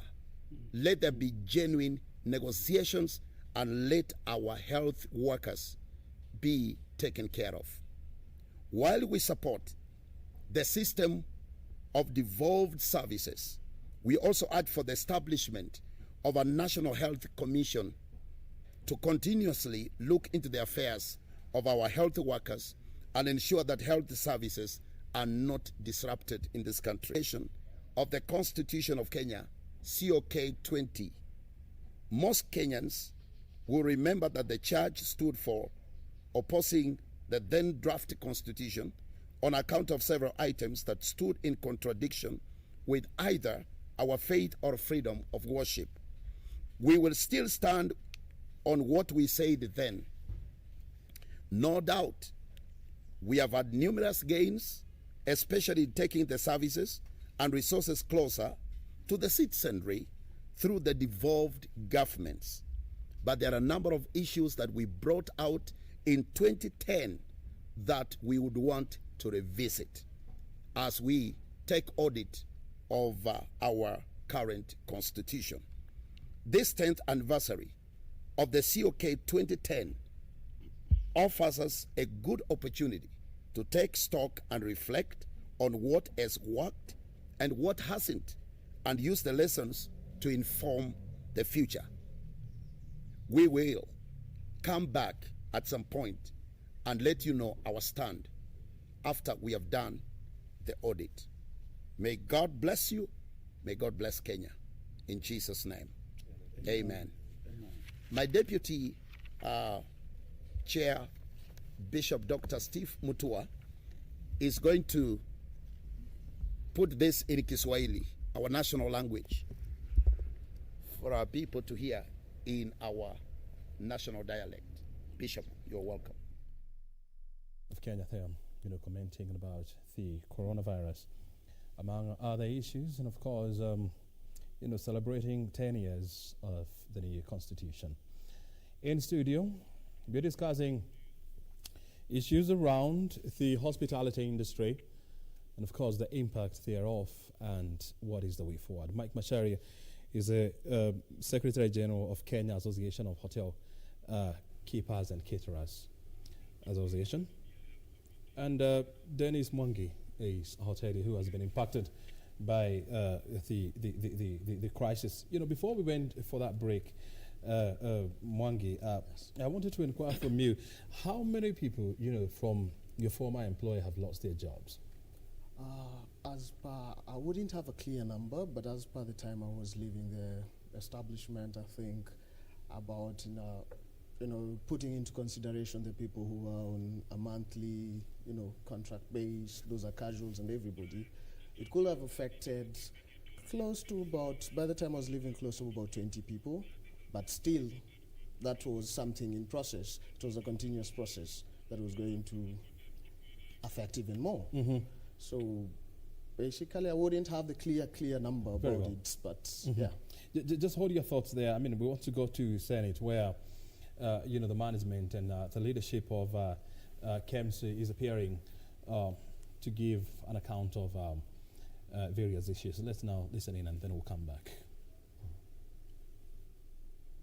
Is moving, what is not moving, what, if any, item of Jackma and other donations is at KEMSA warehouses. This is a request I make to you.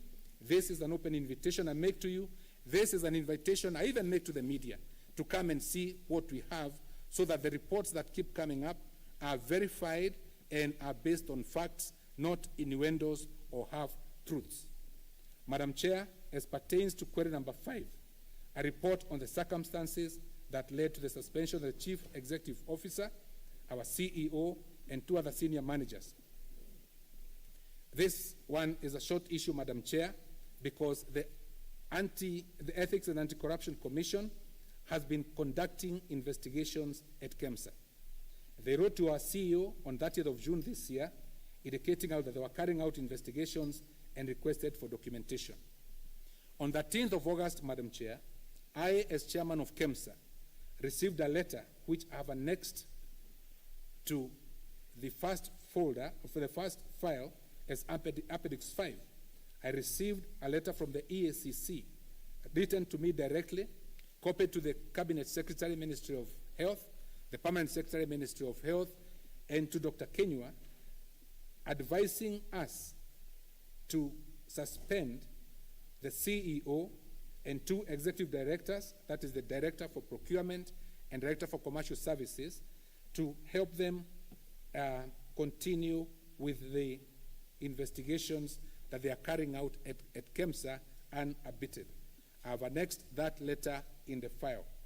And Madam Chair, I think that specific query is, without more, answered because we acted the way we did at the request, advice of the Ethics and Anti-Corruption Commission. Madam Chair, that is the report that I prepared pursuant to your instructions. And Madam Chair, if you wish that I should table the report, I have a bound copy of it, which I can table before you for reference.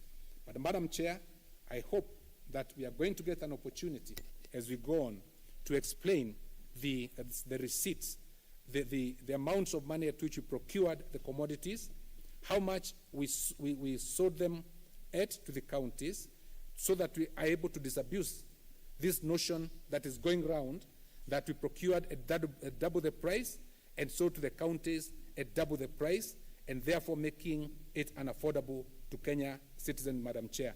I hope you are going to allow us to go to the nitty-gritty of it, to show exactly what we have procured at what amount and what markup we made, because although we are a parastatal, we operate in such a way that we have to keep afloat by creating a small markup on the commodities that we sell to the counties. I thank you, Madam Chair, and like I said, I wish to table the report if it is so desired. Thank you.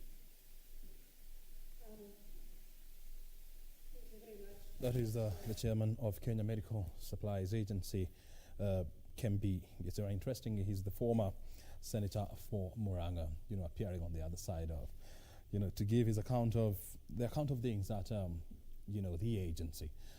And of course, here we are about to give and to continue giving more accounts of the hospitality industry. And as you all know, Mike Macharia is with us, the chair of KAHCK, and Dennis Mwangi, a victim of coronavirus in the hotel industry. He lost his job because of the pandemic. And Mwangi, you are explaining to us and giving us an account of, you were saying you do not know how many people, have so far lost jobs, where you used to work. Yeah. But basically what I know outside there, it's really, really tough. I have friends as well who have been laid off from different other establishments, big hotels, some have been in existence, as you're saying, for 70 years and so. And, things are tough for the hoteliers. And I know very few people think that they want to be associated in the hospitality industry anymore, because looking at things, from the past experiences we've had, now we're talking about Corona. We're looking at Kenya as a country heading towards an election period again, which also affects the hospitality industry very, very greatly, because if a country is unstable politically, everything comes down to us. So we're also looking at. Some of my friends, as we've had discussions, people are like, no, the hospitality industry is not something to look about, probably until the year 2023, which, from a revenue perspective, as a revenue analyst in the hotel industry, yes, the impact that you're going to face is going to go a long way, It's going to go a long way. So you'll be with us for quite a long time. For quite a long time. And Mwangi is bringing in an interesting scenario here. I mean, we usually have this cyclical booms and busts, especially every time we're heading to the elections and hoping that, 2022 will be different. So when you combine this, the fears of the unknown comes the year 2022, plus now the prevailing harsh environment because of coronavirus, Mike, do you have any reason to be optimistic? I would worry more about coronavirus at this point in time than the election, to tell you the truth. Because elections will happen. They might not happen the same traditional way that we know about.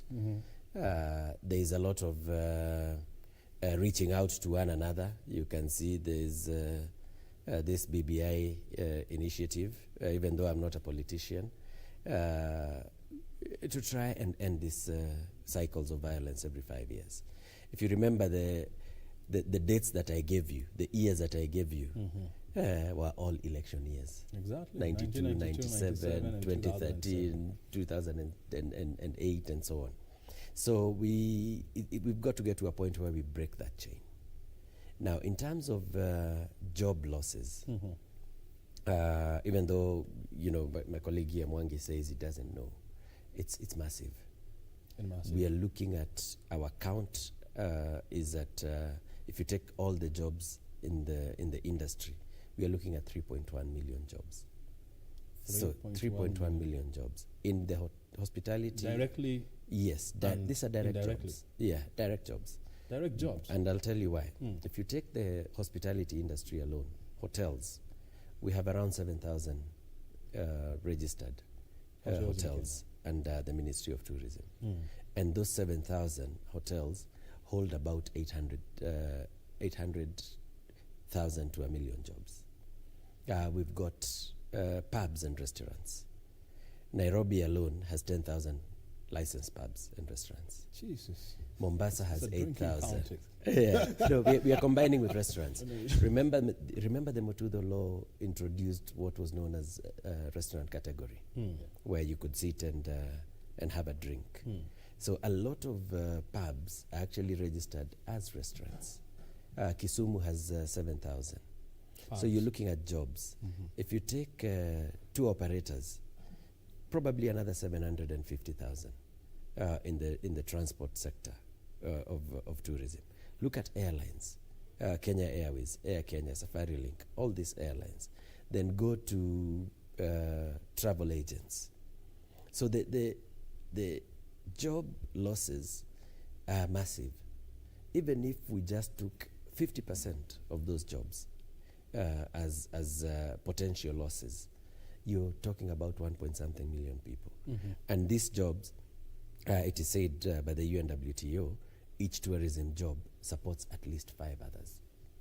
Yeah, so you multiply that by 5 and look at the value chain in terms of, because we have, you were talking about SMEs here earlier. Most of our suppliers are actually SMEs. Yeah, we don't have a big vegetable farm that supplies the entire hotel chain. Yeah, it's people within the places that they operate. Eggs from here, eggs, bananas and all things. So the job losses are huge. In terms of optimism, it takes a long time to bounce back. But as long as the macro environment is taken care of, tourism kicks back easily. We were talking last week to our external suppliers through Kenya Tourism Board. External, the people who send us clients from out there, all the way from China, Philippines, USA, Europe, UK, Australia. We had about 350 of them on our webinar, and we ran a poll. And we asked them, how many of you have active inquiries, active of people who want to come to Kenya, either now or in the immediate future? 76% of them had active inquiries. So what we need to do is sort out the macro environment. And right now, the greatest area is health and safety. And that's where we mitigate against COVID. You saw that we got a safe travels stamp from UNWTO. Just yesterday, we were the first destination to receive a safer travels destination from a group of ministers, external ministers, and travel industry professionals. So it means there's something we're doing right as a country. But we also need to start engaging. The biggest area of engagement now is this issue known as quarantine. We have gone through this crisis from January last year. Quarantine is no longer sustainable. January this year. Yeah, January this year. I was thinking about December last year when it broke out in Wuhan. Quarantine is no longer a sustainable way of stopping COVID. We need to stop COVID using other means. And other means you mean? Hand washing, sanitizer, social distance. And masks. Yeah. Dr. Rashid always talks about good diet, good nutrition, immune boosting, and testing. So if you're traveling, get tested. If you're negative, why do you need to go to quarantine? And this is where we are seeing countries like the UK and the US being unfair to countries such as Kenya. because we have, I think, about 3.5 million cases in the US. So would it be safer for a US citizen to come here or for a Kenyan to go there? Yeah, as a country, we've told them, give us a COVID negative certificate and you're free to visit. But for us, they're telling us if you're Kenyan, you land there, you go on 14-day quarantine. Are they forcing us to spend money in their hotels? Look at the UK. Same story. We tell them, COVID negative certificate when you come here. The number of cases in the UK is higher than it is in Kenya. Then you tell a Kenyan going to the UK, you must spend 14 days. You must spend 14 days. Now they've even included other European destinations. Like France. Like France, yeah. So if I'm a Kenyan who has business in France, I have to spend 14 days in quarantine, do my business. If I happen to have extra business in the UK, I must go to UK and spend another 14 days and do my business. 28 days of doing nothing, so that you can conduct business of 3 to 4 days. We, as a country, do not think that is fair. And unfortunately, they are the two biggest source market for foreign visitors to Kenya. Yes, they are. What discussions are you having with them to ensure that this kind of restrictions are relaxed? We as an industry and as a private sector, we can only engage our government. Then our government can engage, have bilateral or multilateral engagements with the other governments. And we've already raised this with our cabinet secretary. It's been flagged by Foreign Affairs, and Foreign Affairs is working on it. The only thing is that as a country, we are also very nice. Yeah, we don't reciprocate when it comes to these issues. From a diplomatic point of view, we don't reciprocate. We are still nice to them. But we are finding that the criteria that they're using, particularly UK, Germany, the entire EU and the US, is completely unfair. It's completely unfair. And it needs to be looked into. Mongi, finally, going forward, what would you expect to see, happening in the hospitality industry to restore normalcy, both from the private sector and the public sector? By virtue of normalcy, we all expect to see our occupancies going. You mean seeing the occupancies going up? Absolutely. And everything. So for this, I would say the hotels, from a hotel's perspective, the hospitality industry key players need to sit down. Yeah. At one point, stop seeing the other hotel brand, the other travel agent as a full-time competition. Sit down, look at ways in which we can discuss and find, like how to strategize our marketing and revenue management in the same direction. If it's hotels, look at what are the key factors that are making employees not to be satisfied in these hotels, hence which translates to bad service, which again will affect your revenues in the end. Like now we're talking about COVID situation. Yes, hotels are opening up, but I want to say from the few that I've visited, some of the things that the government is implementing are not being put to use, especially in protection of employees. No PPEs, people are cleaning rooms with no PPEs.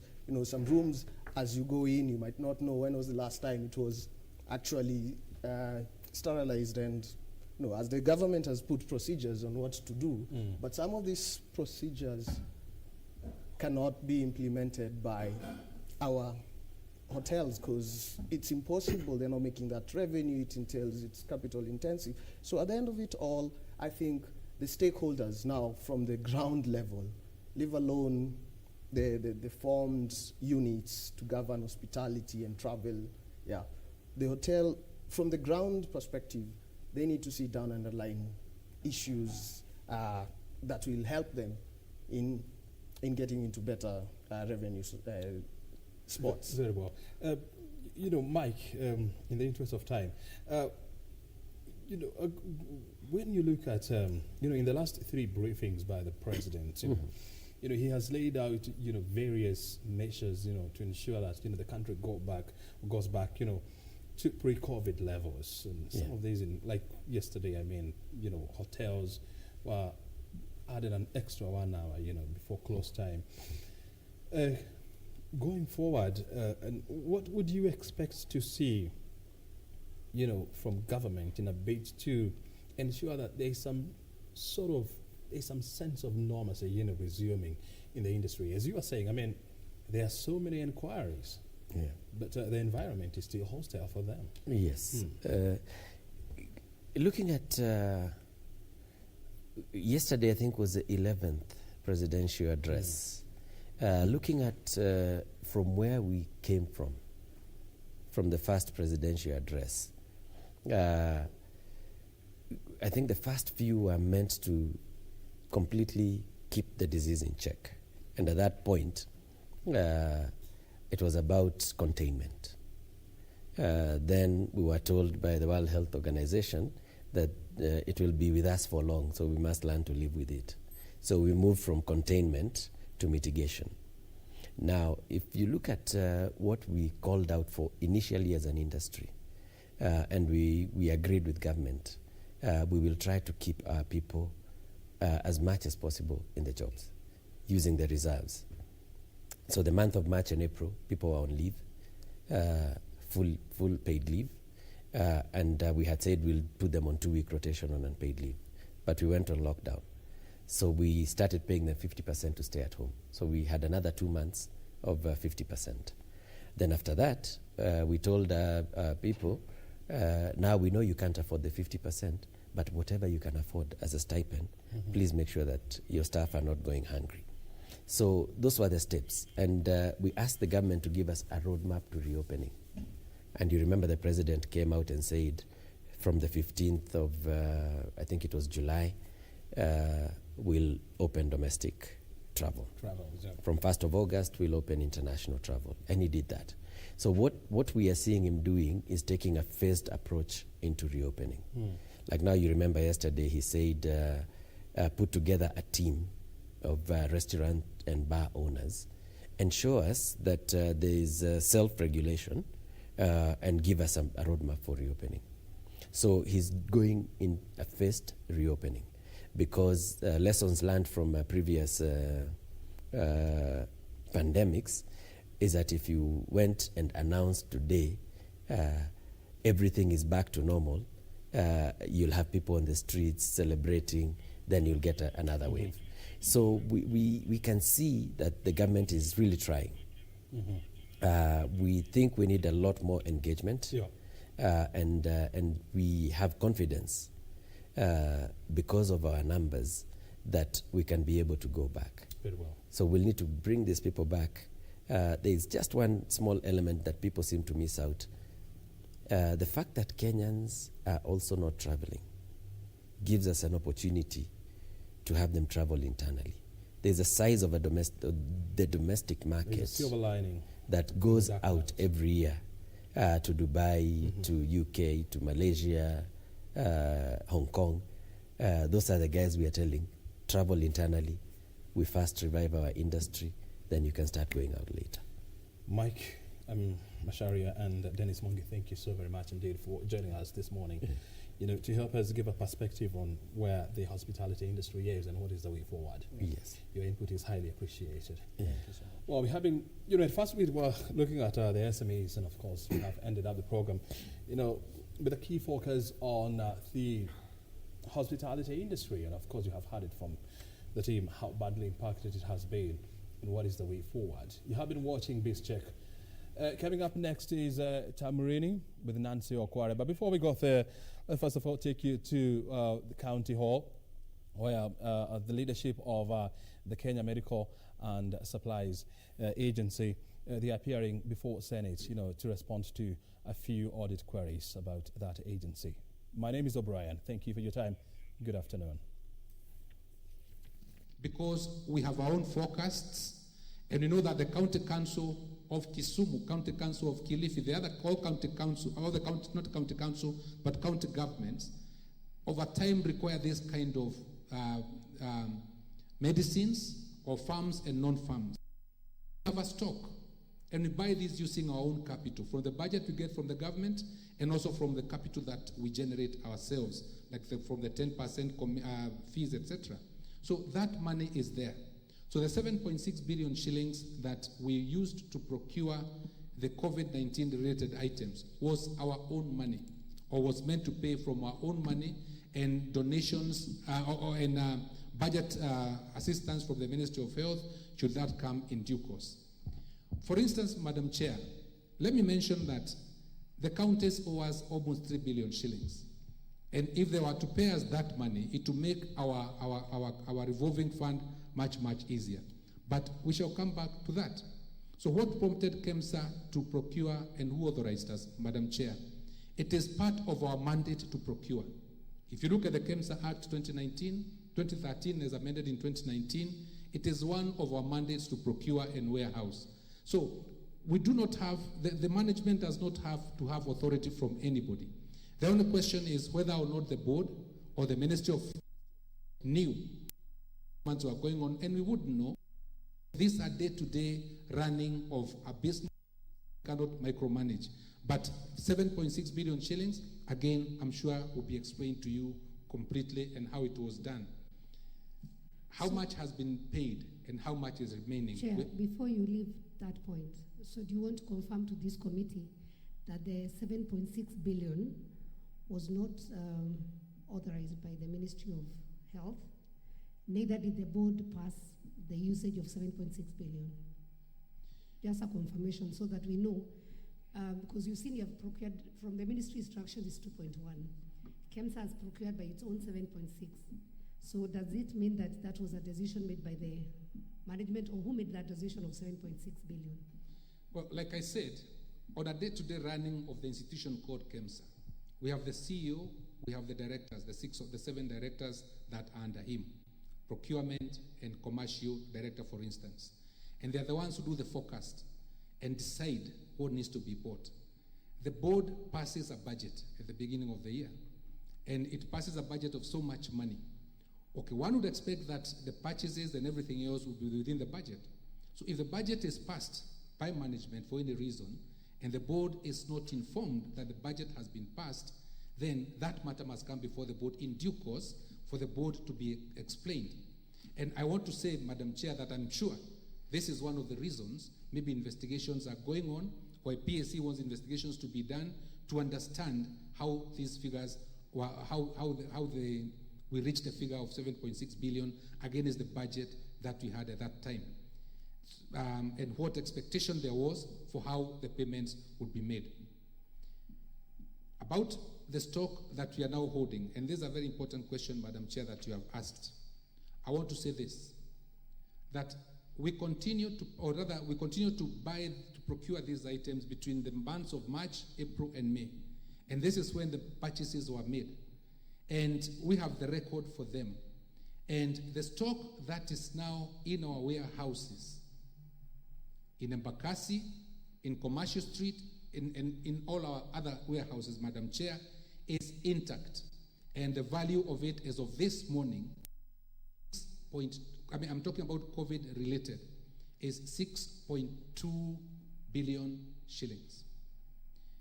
We have the stocks worth 6.2 billion shillings as of this morning in commodities that we have not been able to offload.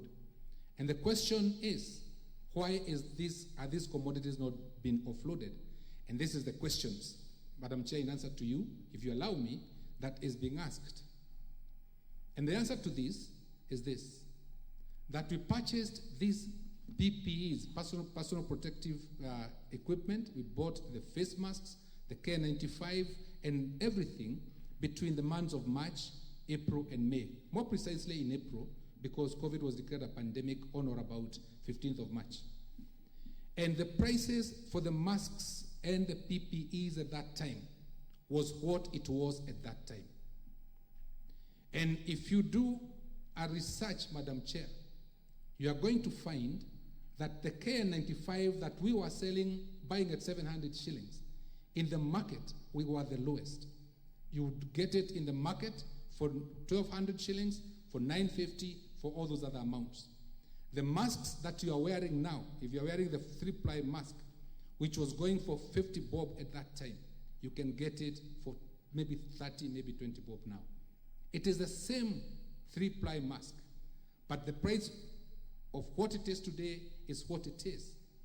All of you will recall that when COVID was declared in the first place in Wuhan, China, the Chinese were even mopping out masks from other countries, including Kenya, to take them back to China, because they had that epidemic. We didn't know whether it would come here. It did. So, Madam Chair, the point I'm trying to make is this. We may be vilified that we bought at 900 shillings, but the vilifiers have not stopped to check how much a K95 was costing in March, April, and May, and how much it is costing now. Were we rushed in buying too many of them, Madam Chair? Maybe. But nobody had done a projection of how long this pandemic would be, and because we are a procuring entity of this government, under the Act, we procured those things in good faith, believing that they would move. The next thing, Madam Chair, you recall is that on or about 15th of March, or in the second presidential address that His Excellency the President made regarding COVID-19, although KEMSA Act at Section 3 says that counties and other government entities must procure from KEMSA at the cost if they do not, at the price if they do not, of fine and jail term, His Excellency the President opened a window for county governments to buy from outside KEMSA for the goods that were available locally. So the governors and county governments may have decided that they want to buy the masks and the PPEs from elsewhere. We do not know. We do not know at what price, Madam Chair, as time goes on. But the point I'm making is this, that we are holding a stock of about 6.2 billion shillings because obviously the market has shifted. These things are much cheaper. But we bought them at a certain amount of money so that if we offload them now, we'd have to do it at a lower cost, and there shall be a trading loss at KEMSA. The question that this committee I invite you to look at is whether or not these purchases were made in good faith with a view to helping the country fight COVID-19. COVID-19 is still with us. The PPEs are still needed. The face masks we are wearing are still needed. The question is, at how much money can we buy them now? So that, I believe, answers your question, Madam Chair, about the stocks that we are holding, the value of the stocks, and what we are doing about them. You are reading every day that the masks, that these things are going to expire on us. I don't see how a PPE or a face mask that you are wearing is going to expire in the next so many months, because this is not a pharmaceutical of a commodity. It is not going to expire, and I hope that you shall help us find a way of how we can offload them so that we are able to continue trading and to deal with our core mandate, Madam Chair. Madam Chair, I appreciate the kind remarks made by the Honourable Member about the report that we are trying to render before you. Now, the other Honourable Member, I must, you allow me if I do not quite remember everybody by name, talked about the 758 million shillings and referred to Appendix 2B. Now, I would like you, Madam Chair, and the committee not to read the Appendix 2B in isolation, but to read it together with the letter that forwarded it to us, which is the one immediately preceding Appendix 2B. And it's a letter that we received from the Principal Secretary. And it approves a procurement of 758.6 million shillings, and it told us to disregard every other instruction and to deal with that amount of money. And it gave us the list that you have referred to. That is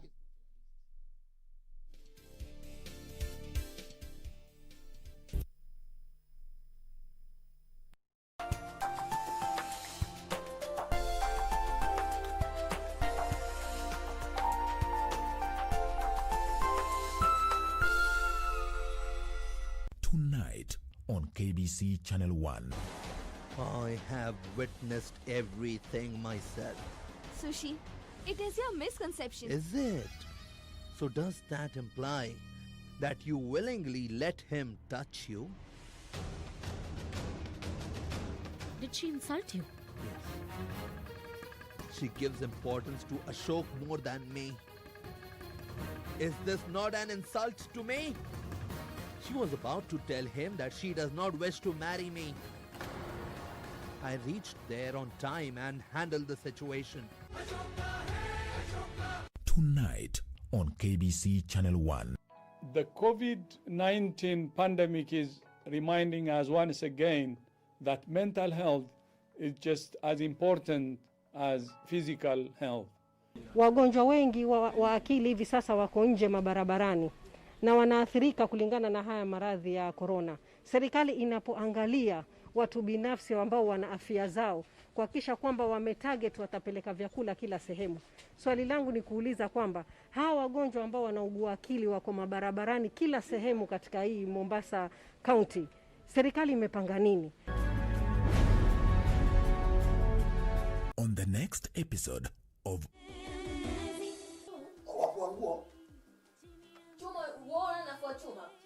Sasa tikia jokes. Nasema tamati, yani litakuwa mwisho. Kaimati ndio mwisho. Hapana, tamati sio. Yani litakuwa ndio mwisho na tamati sio kaimati. Maana yake umepata mtu? Ala. Tuti. Wafikiria mchezo? Usiseme. Sisemi. Tujali kazi zenu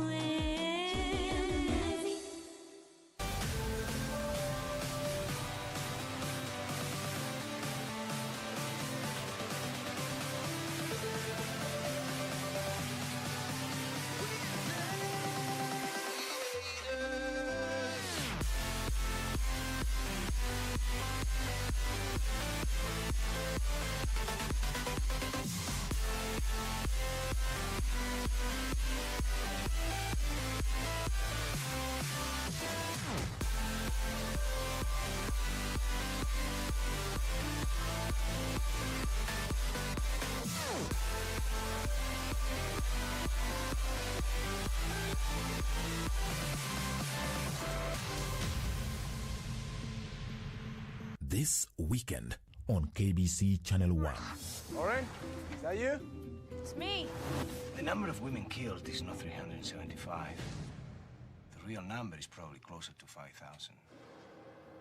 5,000. Some girl escaped. This girl was attacked, strangled, buried, and left for dead. And she crawled out of her own grave. She wants to find the guys who did this. I will not let anything happen to you. And I will find this man.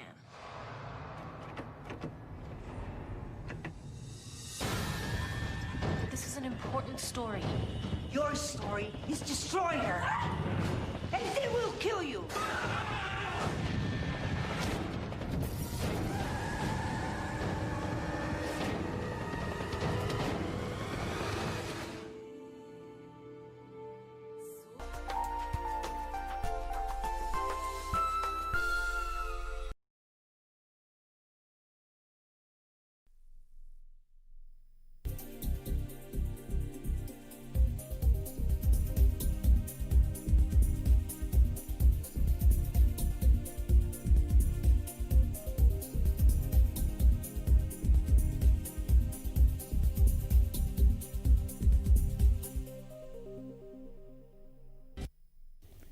So Dr. mtazamaji, shukran sana kwa kujiunga nasi kwenye Tamrini ya Channel 1. Nikitumai kwamba popote pale ulipo umzima.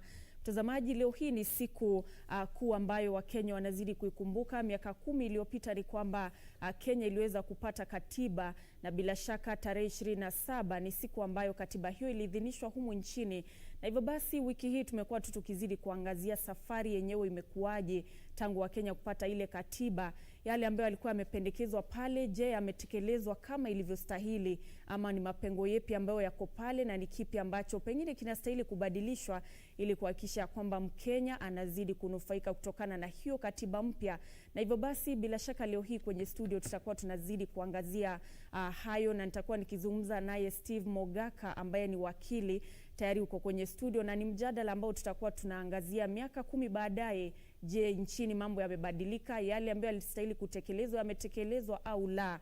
na hivyo basi mtazamaji, ni mjadala ambao haungependa kuukosa hapa kwenye Tamrini ya Channel 1. Lakini kwanza kabisa tuanze kwa kupata shajara.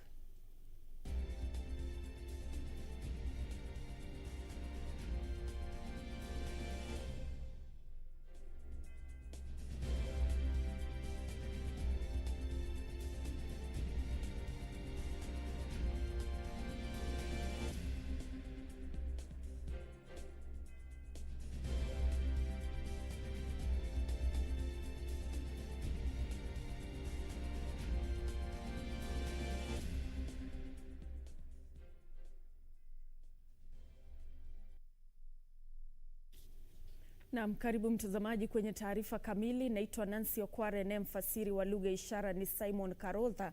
Kwenye mitandao ya kijamii kama kawaida, kwenye Twitter ni @KBC Channel 1, @Nancy Okware, na vile pale kwenye Facebook ni KBC Channel 1 TV News, na vile Nancy Okware.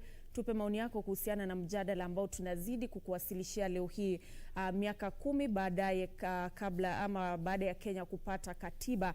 Na basi mtazamaji, kama nilivyokuwa nimekujuza, ni kwamba leo hii tunazungumza naye wakili Steve Mogaka ambaye tayari uko kwenye studio. Mogaka, karibu sana kwenye studio zetu. Bila shaka ni furaha yangu kujumuika nawe kwa mara nyingine hapa, tuangazie mengi zaidi kuhusiana na hali ilivyo humu nchini miaka 10 baadaye. Nashukuru Nancy na watazamaji. Ni furaha yangu pia kuja kwa sherehe mwafaka ya miaka 10 tangu kutekelezwa ama kuidhinishwa kwa katiba yetu mpya ya 2010.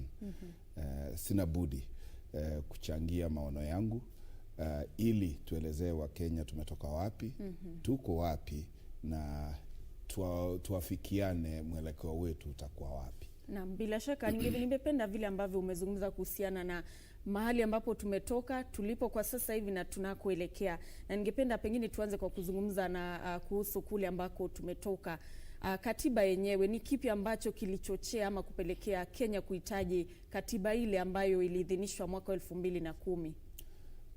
Asante. Ya kwanza kabisa iliyochochea katiba kubadilishwa, ambao tunaita ukombozi wa pili wa nchi ya Kenya, ni utata juu ya ugavi wa mali na rasilimali ya nchi ya Kenya.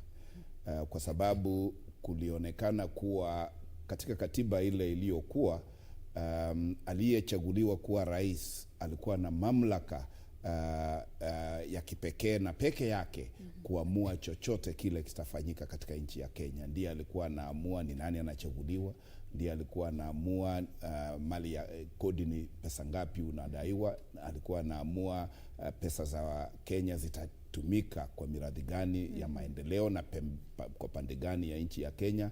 Ndiye alikuwa anaamua nani anakuwa waziri, ni nani anaondolewa kuwa waziri. Na chama kilikuwa kimoja, hata tulikuwa tunakiita baba na mama.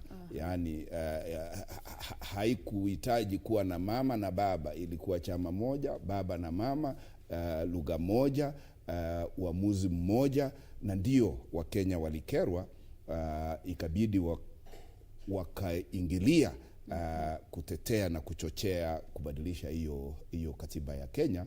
Na haswa katika 2010, hata kama hatukupata kamili ama kikamilifu yale ambayo yalikuwa matarajio ya Wakenya, tulipiga hatua. Tukabadilisha, tukatoa nguvu katika urais, tukaleta ugatuzi, tukaleta independent institutions na commissions katika katiba, ili kusimamia mambo ya public funding and public finance, hayo ambayo hayakuwa katika katiba ile ya zamani. Kulikuwa tu tunaletewa kusomewa budget, na waziri wa fedha alikuwa anakuja anatangazia Wakenya ni nini watafanya. Lakini katika hii katiba tulileta public participation, kuhusisha wananchi katika mipangilio yoyote ya maendeleo ya kusambaza mali ya Kenya. Na hiyo ndio hatua katiba mpya ilitekeleza. Na bila shaka kunavyo vipengee ambavyo umeibua pale, hususan kuhusiana na swala la ugatuzi, ili kuhakikisha kwamba si kwamba fedha zote ama uamuzi wote unatoka katika serikali kuu, ilhali kuna zile vipengee ama vile vipengee ambavyo vinahusishwa zaidi kama vile ugatuzi, kuhakikisha kwamba vile vile wananchi pale mashinani wanapata ile fursa ya kutoa sauti yao na vile vile kupata fedha kwa upande wao wa vikamilifu. Lakini changamoto zimekuwa zikishuhudiwa katika ugatuzi wenyewe ambao tutakuwa tunaangazia zaidi. Lakini kwanza kabisa, katiba yenyewe ikaidhinishwa mwaka 2010.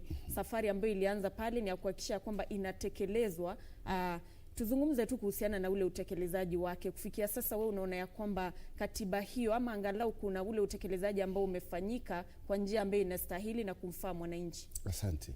Na nashukuru wa Kenya kwa sababu tumepiga hatua. Tulipopitisha katiba, tulitengeneza ile commission ya Nyachae ya kutengeneza sheria kupitia bunge zetu za kuwezesha utekelezaji wa katiba ya Kenya. Na lazima tupeane heko kwa Wakenya kwa sababu huo upande ulitekelezwa. Kwa sababu angalau 90% ya zile sheria zilikuwa zinahitajika kutekeleza vipengele kadha wa kadha katika katiba ya Kenya. Hizo sheria zilitungwa. Kunayo ambayo katiba haikusema expressly ama kikamilifu eti sheria itungwe ya kutekeleza hivyo vipengele.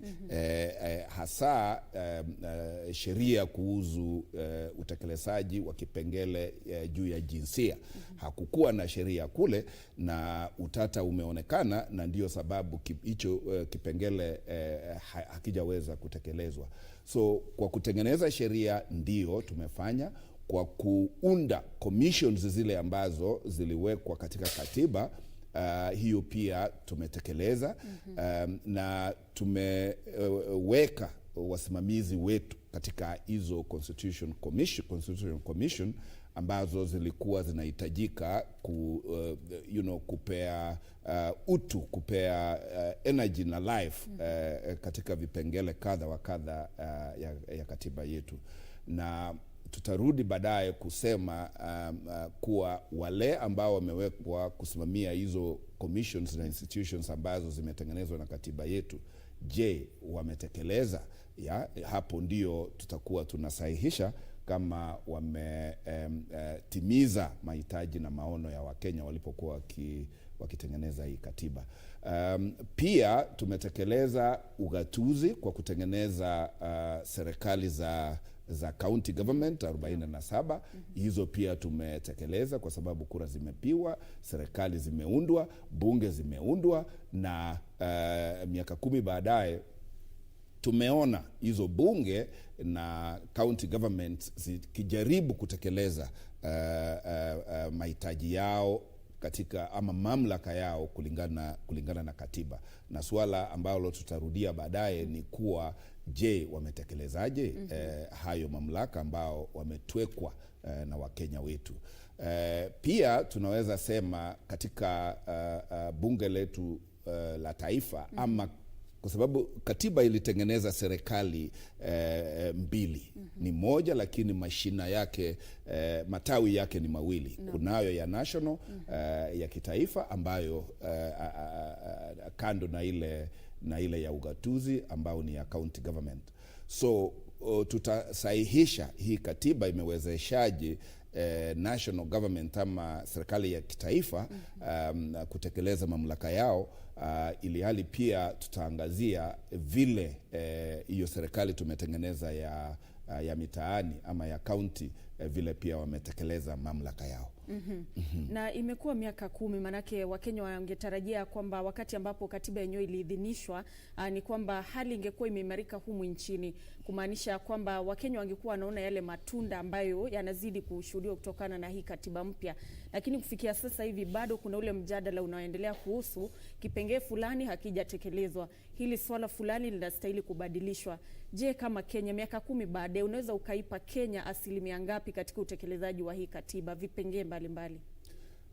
Kwa vipengele vya kitaifa tumetimiza zaidi ya 60%. Na hiyo ni pasma kama sijui ni credit ama utaita distinction katika utekelezaji. Lakini kusahihisha katika ile jinsi tumetekeleza ndio tunaanguka jinsi tumetekeleza, kwa sababu ukiangalia serikali zote zimeundwa, budget zote zimetekelezwa, kila pembe national government imesambaza zile pesa ambazo zilikuwa zinatakiwa kwenda kwa units zile zimegatuliwa. Alafu pia hata kama kumekuwa na kuchelewa kidogo kumefanyika yale yaliyostahili. Kunao changamoto fulani, kwa sababu ndio unajua tuliunda serikali yenye mashina matatu. Kunayo judiciary, kunayo legislature, kunayo executive. Na ukiangazia kwa mara ya kwanza tangu uhuru, tumeona hizi pembe tatu za serikali zikiingiliana ukipenda, umeona zikifarakana ukipenda, unaona zikijuliana, je wafanya nini, je wafanyaje. Na hivyo ndivyo katiba ilikuwa imeundwa, ili kwamba kama ni mabunge yetu yanastahili kufanya kazi yao independently, na vile wanatekeleza utunzi wa sheria na oversight yao, huenda wakakanyaga vidole ya wale wanaosimamia executive. Na hivyo ndivyo design ama architecture ya katiba yetu ilistahili kuwa. Kando na utata uliopo, vile wanasaidiana kwenda mbele, kwa sababu hawatakiwi kufarakana, lakini wanatakiwa kusaidiana. Ndio tutakuja kurudia kuuliza, je, wakati pembe ya sheria ama judiciary wamefanya mipango yao, wamechagua wale ambao wanastahili kuwa judges, mbona executive wanakataa kuapisha? So hapo ndio tunasema kunao shida ambao hizi pembe tatu za serikali hazitakiwi kukanyagiana vile tumeona wanakanyagiana, ili hali wanatakiwa kusaidiana, ndio service delivery kwa wananchi wetu wa Kenya iweze kuimarika. Naam, bila shaka ni mjadala ambao tutakuwa tunaurejelea hapo, mtazamaji. Tunazungumza naye Steve Mogaka ambaye ni wakili, na bila shaka tunapumzika kidogo, lakini mtazamaji, ningependa tuelekee katika majengo ya kaunti, ambapo bila shaka leo hii ni kwamba kamati ya bunge la kitaifa inakutana na maafisa kutoka KEMSA, ambapo wanajibu tu maswali kuhusiana na yale madai ya ufisadi katika shirika hilo. Hivyo basi tuvuke pale tupate taarifa hiyo. If I ask, I just posed the same question to you today. Was it that the ministry was clearly lying to us, that they had not sent a letter to you or to KEMSA for purposes of procurement? Or is it that KEMSA now has brought to us a forged letter? Which is which? Is it an authentic letter from the ministry, or that the ministry and its officials were lying to us? What would be your position, Honorable Senator Chairman? Thank you.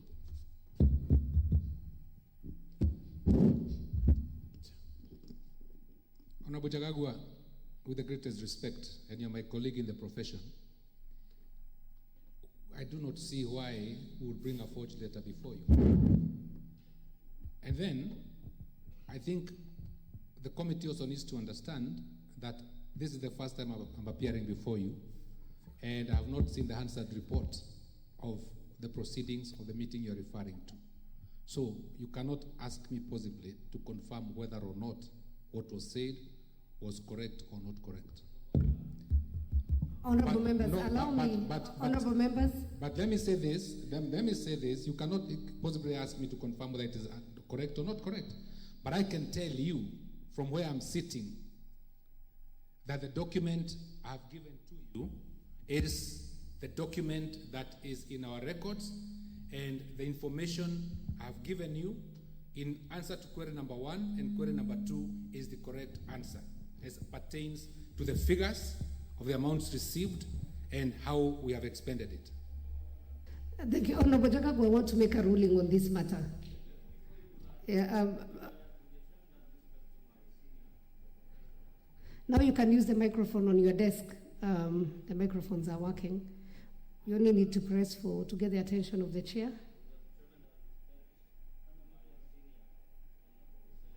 Your microphone, where you are, it's not working.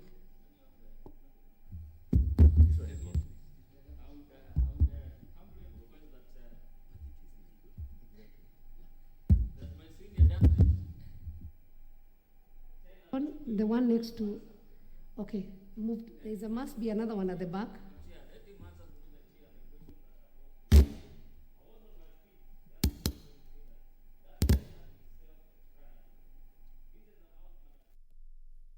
Na mtazamaji, hizo ni picha za moja kwa moja kutoka katika majengo ya County Hall, ambapo bila shaka wale maafisa wa KEMSA wamefika mbele ya kamati hiyo ya bunge kujibu tu maswali mbalimbali kuhusiana na madai ya ufisadi ambayo yamekumba KEMSA. Kumbuka ya kwamba hapo jana Rais Uhuru Kenyatta kwenye hotuba yake kwa taifa kuhusiana na janga la virusi vya corona alitoa agizo kwa wale ama zile idara zote zinazoshughulikia hiyo kesi katika uchunguzi wa masuala ya ufisadi katika KEMSA kuhakikisha kwamba wanaharakisha uchunguzi wenyewe na kukamilisha katika kipindi cha siku 21. Na hivyo basi ni taarifa ambayo mwanahabari wetu Gladys Mungai anazidi kuifuatilia na atakuwa anatupa tu maelezo zaidi kuhusiana na majibu ambayo maafisa wale wanatoa mbele ya kamati hiyo ya bunge. Lakini tukirejea hapa kwenye studio, mtazamaji, tulikuwa tunaangazia jinsi ambavyo katiba ya mwaka 2010 inazidi kutekelezwa humu nchini.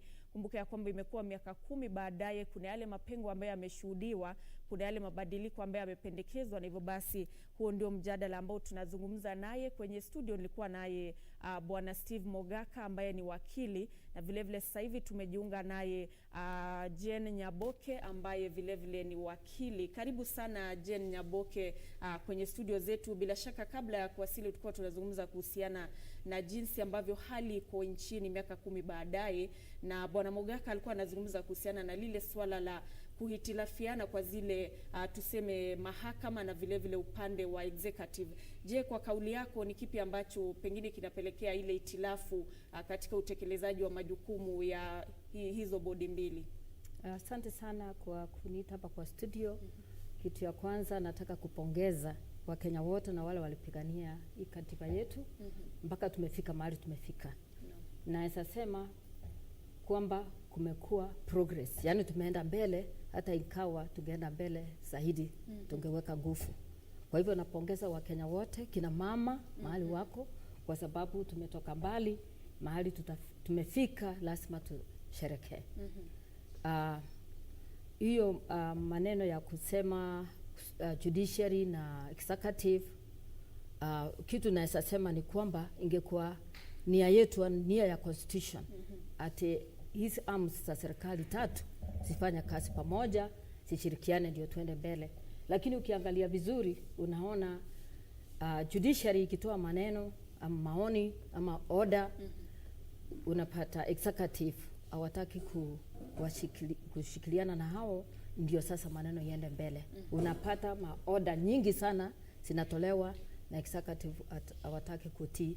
Hiyo ndio maneno tena inaturudisha nyuma, kwa sababu kwa human rights zile tulipigania kabisa na siko kwa katiba, uzuri ingekuwa ya kwamba sisi wote ama hawa bodies watatu washikiliane tuende mbele. Na ni kweli vile mwenzangu amesema kuna tirapu hapo, kuna shida kidogo hapo ya kukataa kusikiza maneno ya judiciary.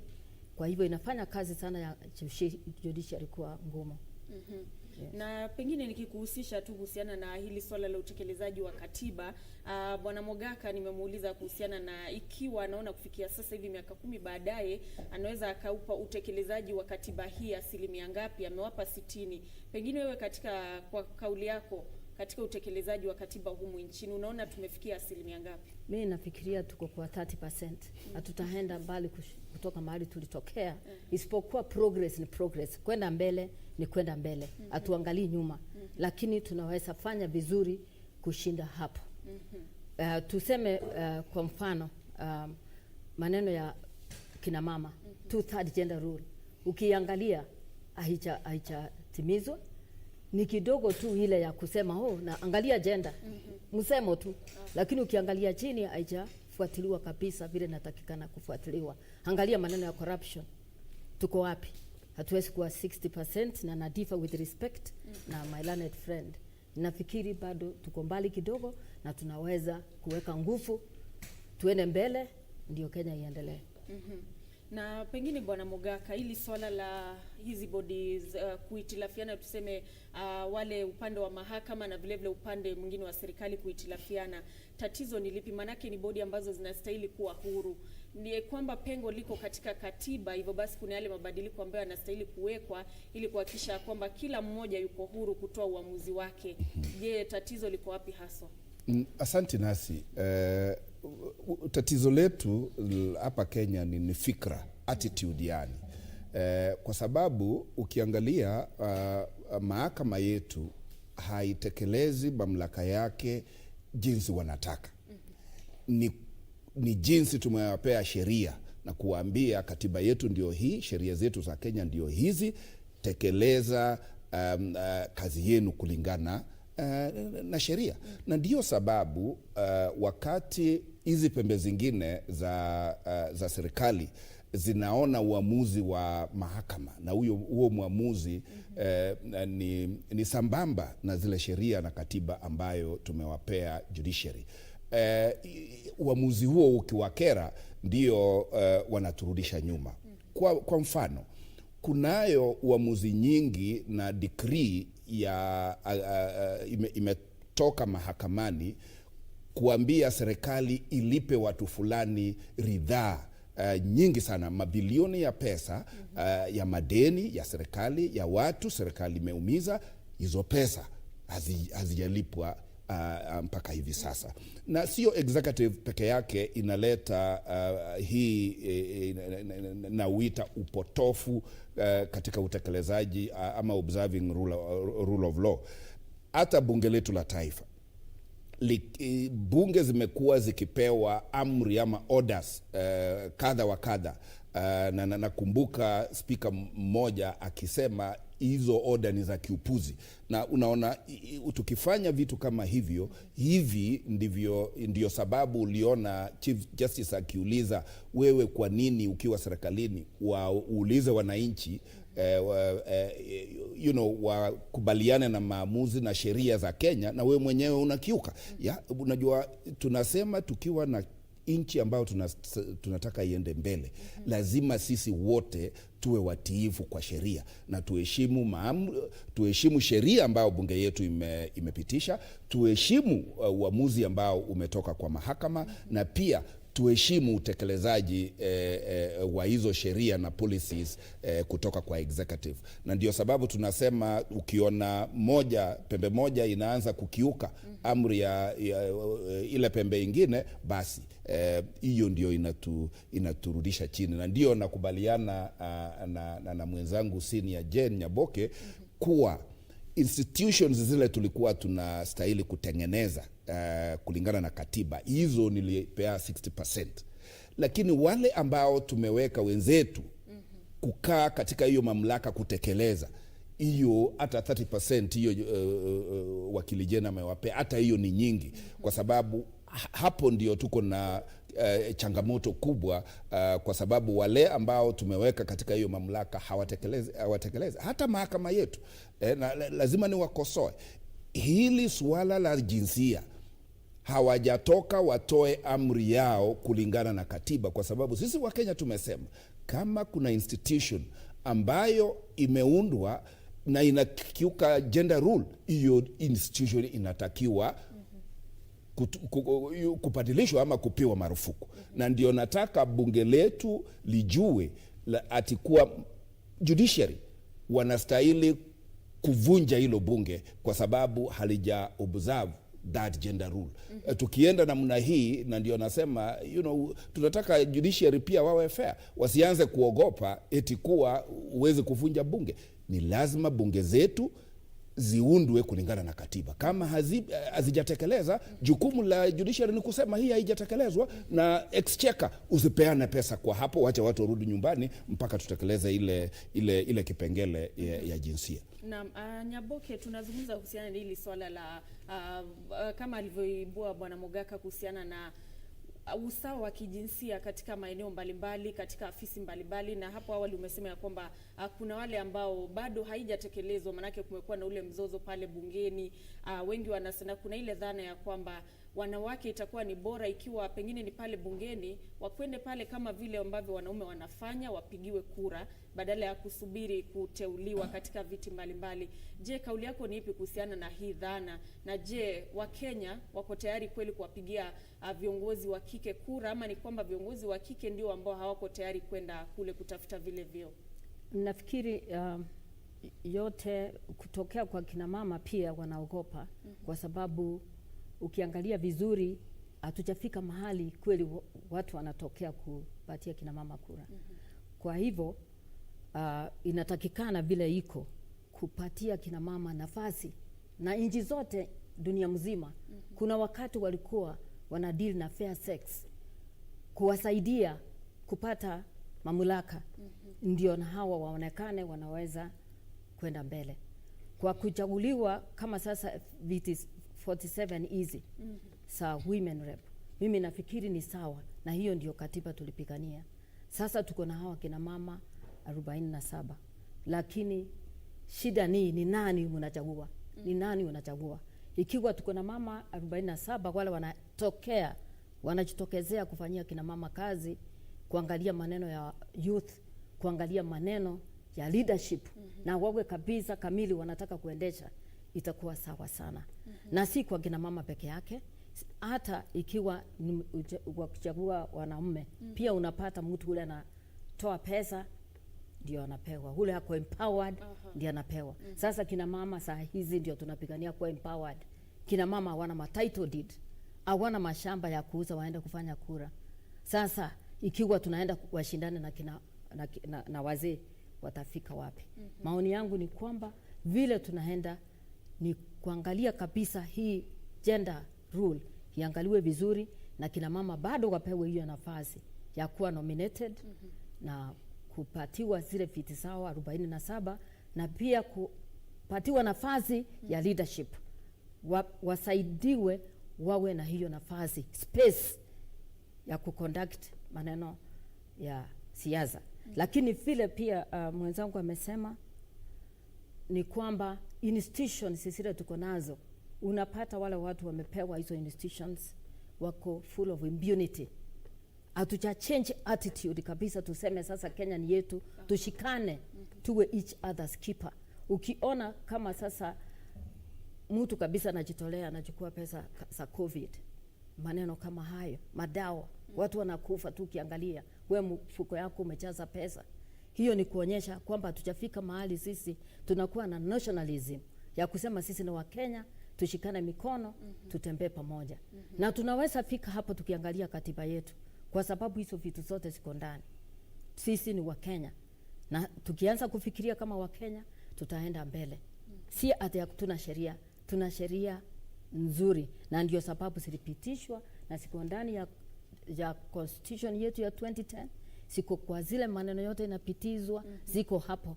Kwa hivyo mimi ningesema ya kwamba sisi tukufuatilia sheria na tuopei sheria.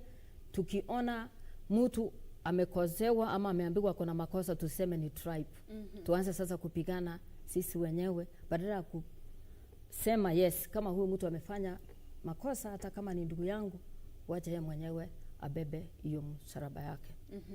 Na bila shaka Bwana Mogaka, hilo swala kuhusiana na Wakenya ama ile dhana na fikra ya kwamba mtu wetu unapoelekea pale upande wa seneti, kuna huyo mjadala ambao umekuwa, nakumbuka ya kwamba kipengee kimoja kikuu ambacho kilitokana na ile katiba ya mwaka 2010 ni swala la ugatuzi. na ugatuzi ndio umekuwa na matunda yake, lakini bado kuna changamoto hasa sasa hivi, manake kuna ule ugavi wa mapato ambao unastahili kuhakikisha kwamba maeneo ya ugatuzi ama zile counties zinapokea fedha na kuweza kujiendeleza, lakini tunafahamu ya kwamba mjadala bado umekwama pale katika bunge la seneti.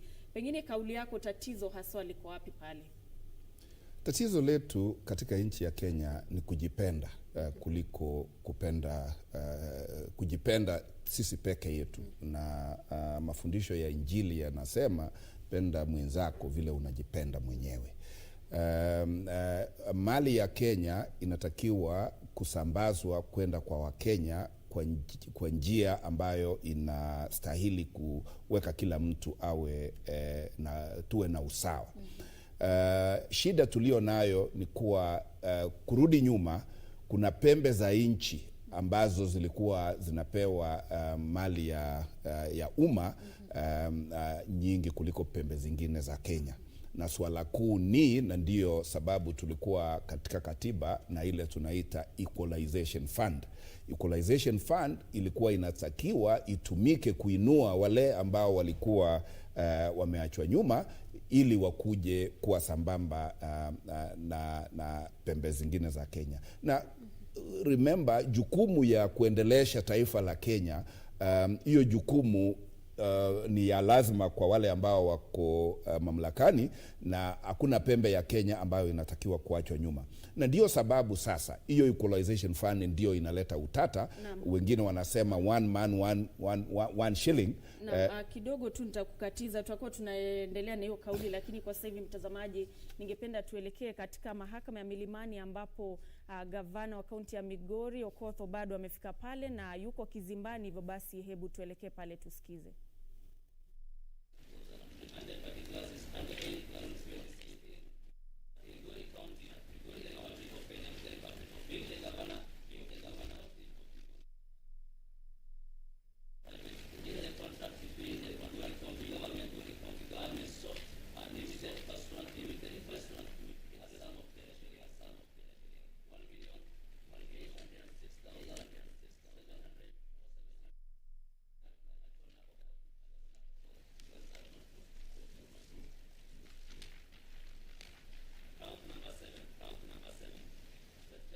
Na mtazamaji, hizo ni picha za moja kwa moja kutoka katika mahakama ya Milimani ambapo gavana wa kaunti ya Migori Okoth bado yuko kizimbani. Kumbuka ya kwamba alikamatwa pamoja na wanawe 4 kuhusiana na madai ya ufisadi, na hivyo basi tutakuwa tu tunakurejesha pale na kupata taarifa kamili kuhusiana na kesi hiyo ambapo gavana huyo amefika kizimbani, na bila shaka mwanahabari wetu Sarafina Robi anazidi kufuatilia taarifa hiyo na atakuwa anatupa maelezo zaidi. Gavana huyo amefika mbele ya Hakimu Lawrence Mugambi, na bila shaka mtazamaji, tulikuwa tunazungumza kuhusiana na katiba ya humu nchini miaka 10 baadaye, na nilikuwa nikizungumza naye Steve Mogaka ambaye ni wakili, na vile vile tumekuwa naye Jane Nyaboke ambaye vile vile ni wakili. Na pengine kabla ya kumaliza tu niwape sekunde 30 manake muda umekwisha, tupate tu kauli ya mwisho kuhusiana na hili swala la katiba ya Kenya. Bwana, tuanze pengine nawe Jane, kisha tutamaliza naye Mogaka. Mimi naunga mkono maneno Steve amesema ya kwamba kuna Equalization Fund. Hii maneno ya kusema ati sababu watu ni wengi mahali fulani wapewe pesa mingi ama wako na maendeleo mingi, hiyo mimi naona ni unfair. Kwa sababu katiba imekuja kuinua wale wako chini. Fundamentally ni kusema wale hawajaendelea sana, wana maendeleo ya kutosha, wapewe pesa mingi hata kushinda wale wameendelea sana. Ndio sasa Kenya sisi wote, ukienda Mombasa, ukienda Mandera, ukienda Kisii, unapata kila kitu iko, kila unaweza pata tauni hiyo nyingine. Ndio sasa udecentralize watu, udevolutionize watu. Ndio sasa kila city kama United States of America, ukienda state yoyote unapata kile kiko kwa ile state, kiko kwa ile state. Asante sana. Naarifiwa kwamba muda umekwisha, hivyo basi Bwana Mogaka, kauli yako tutaipata siku nyingine manake muda umekwisha. Lakini pengine sekunde 20 tu. Asante. Ni kusalimia tu watu wangu wa nyumbani Nyamira na West Mugirango na kuambia tuko hapa kupiga debate na kusema nchi yetu ya Kenya ni tukufu na tutafanya mchango wetu kuiendeleza. Na asante sana. Bila shaka mtazamaji, tunafika kwenye tamati. Naitwa Nancy Okware, mfasiri wa lugha ishara ni Simon Karotha. Kwa heri, tukutane tena wiki ijayo.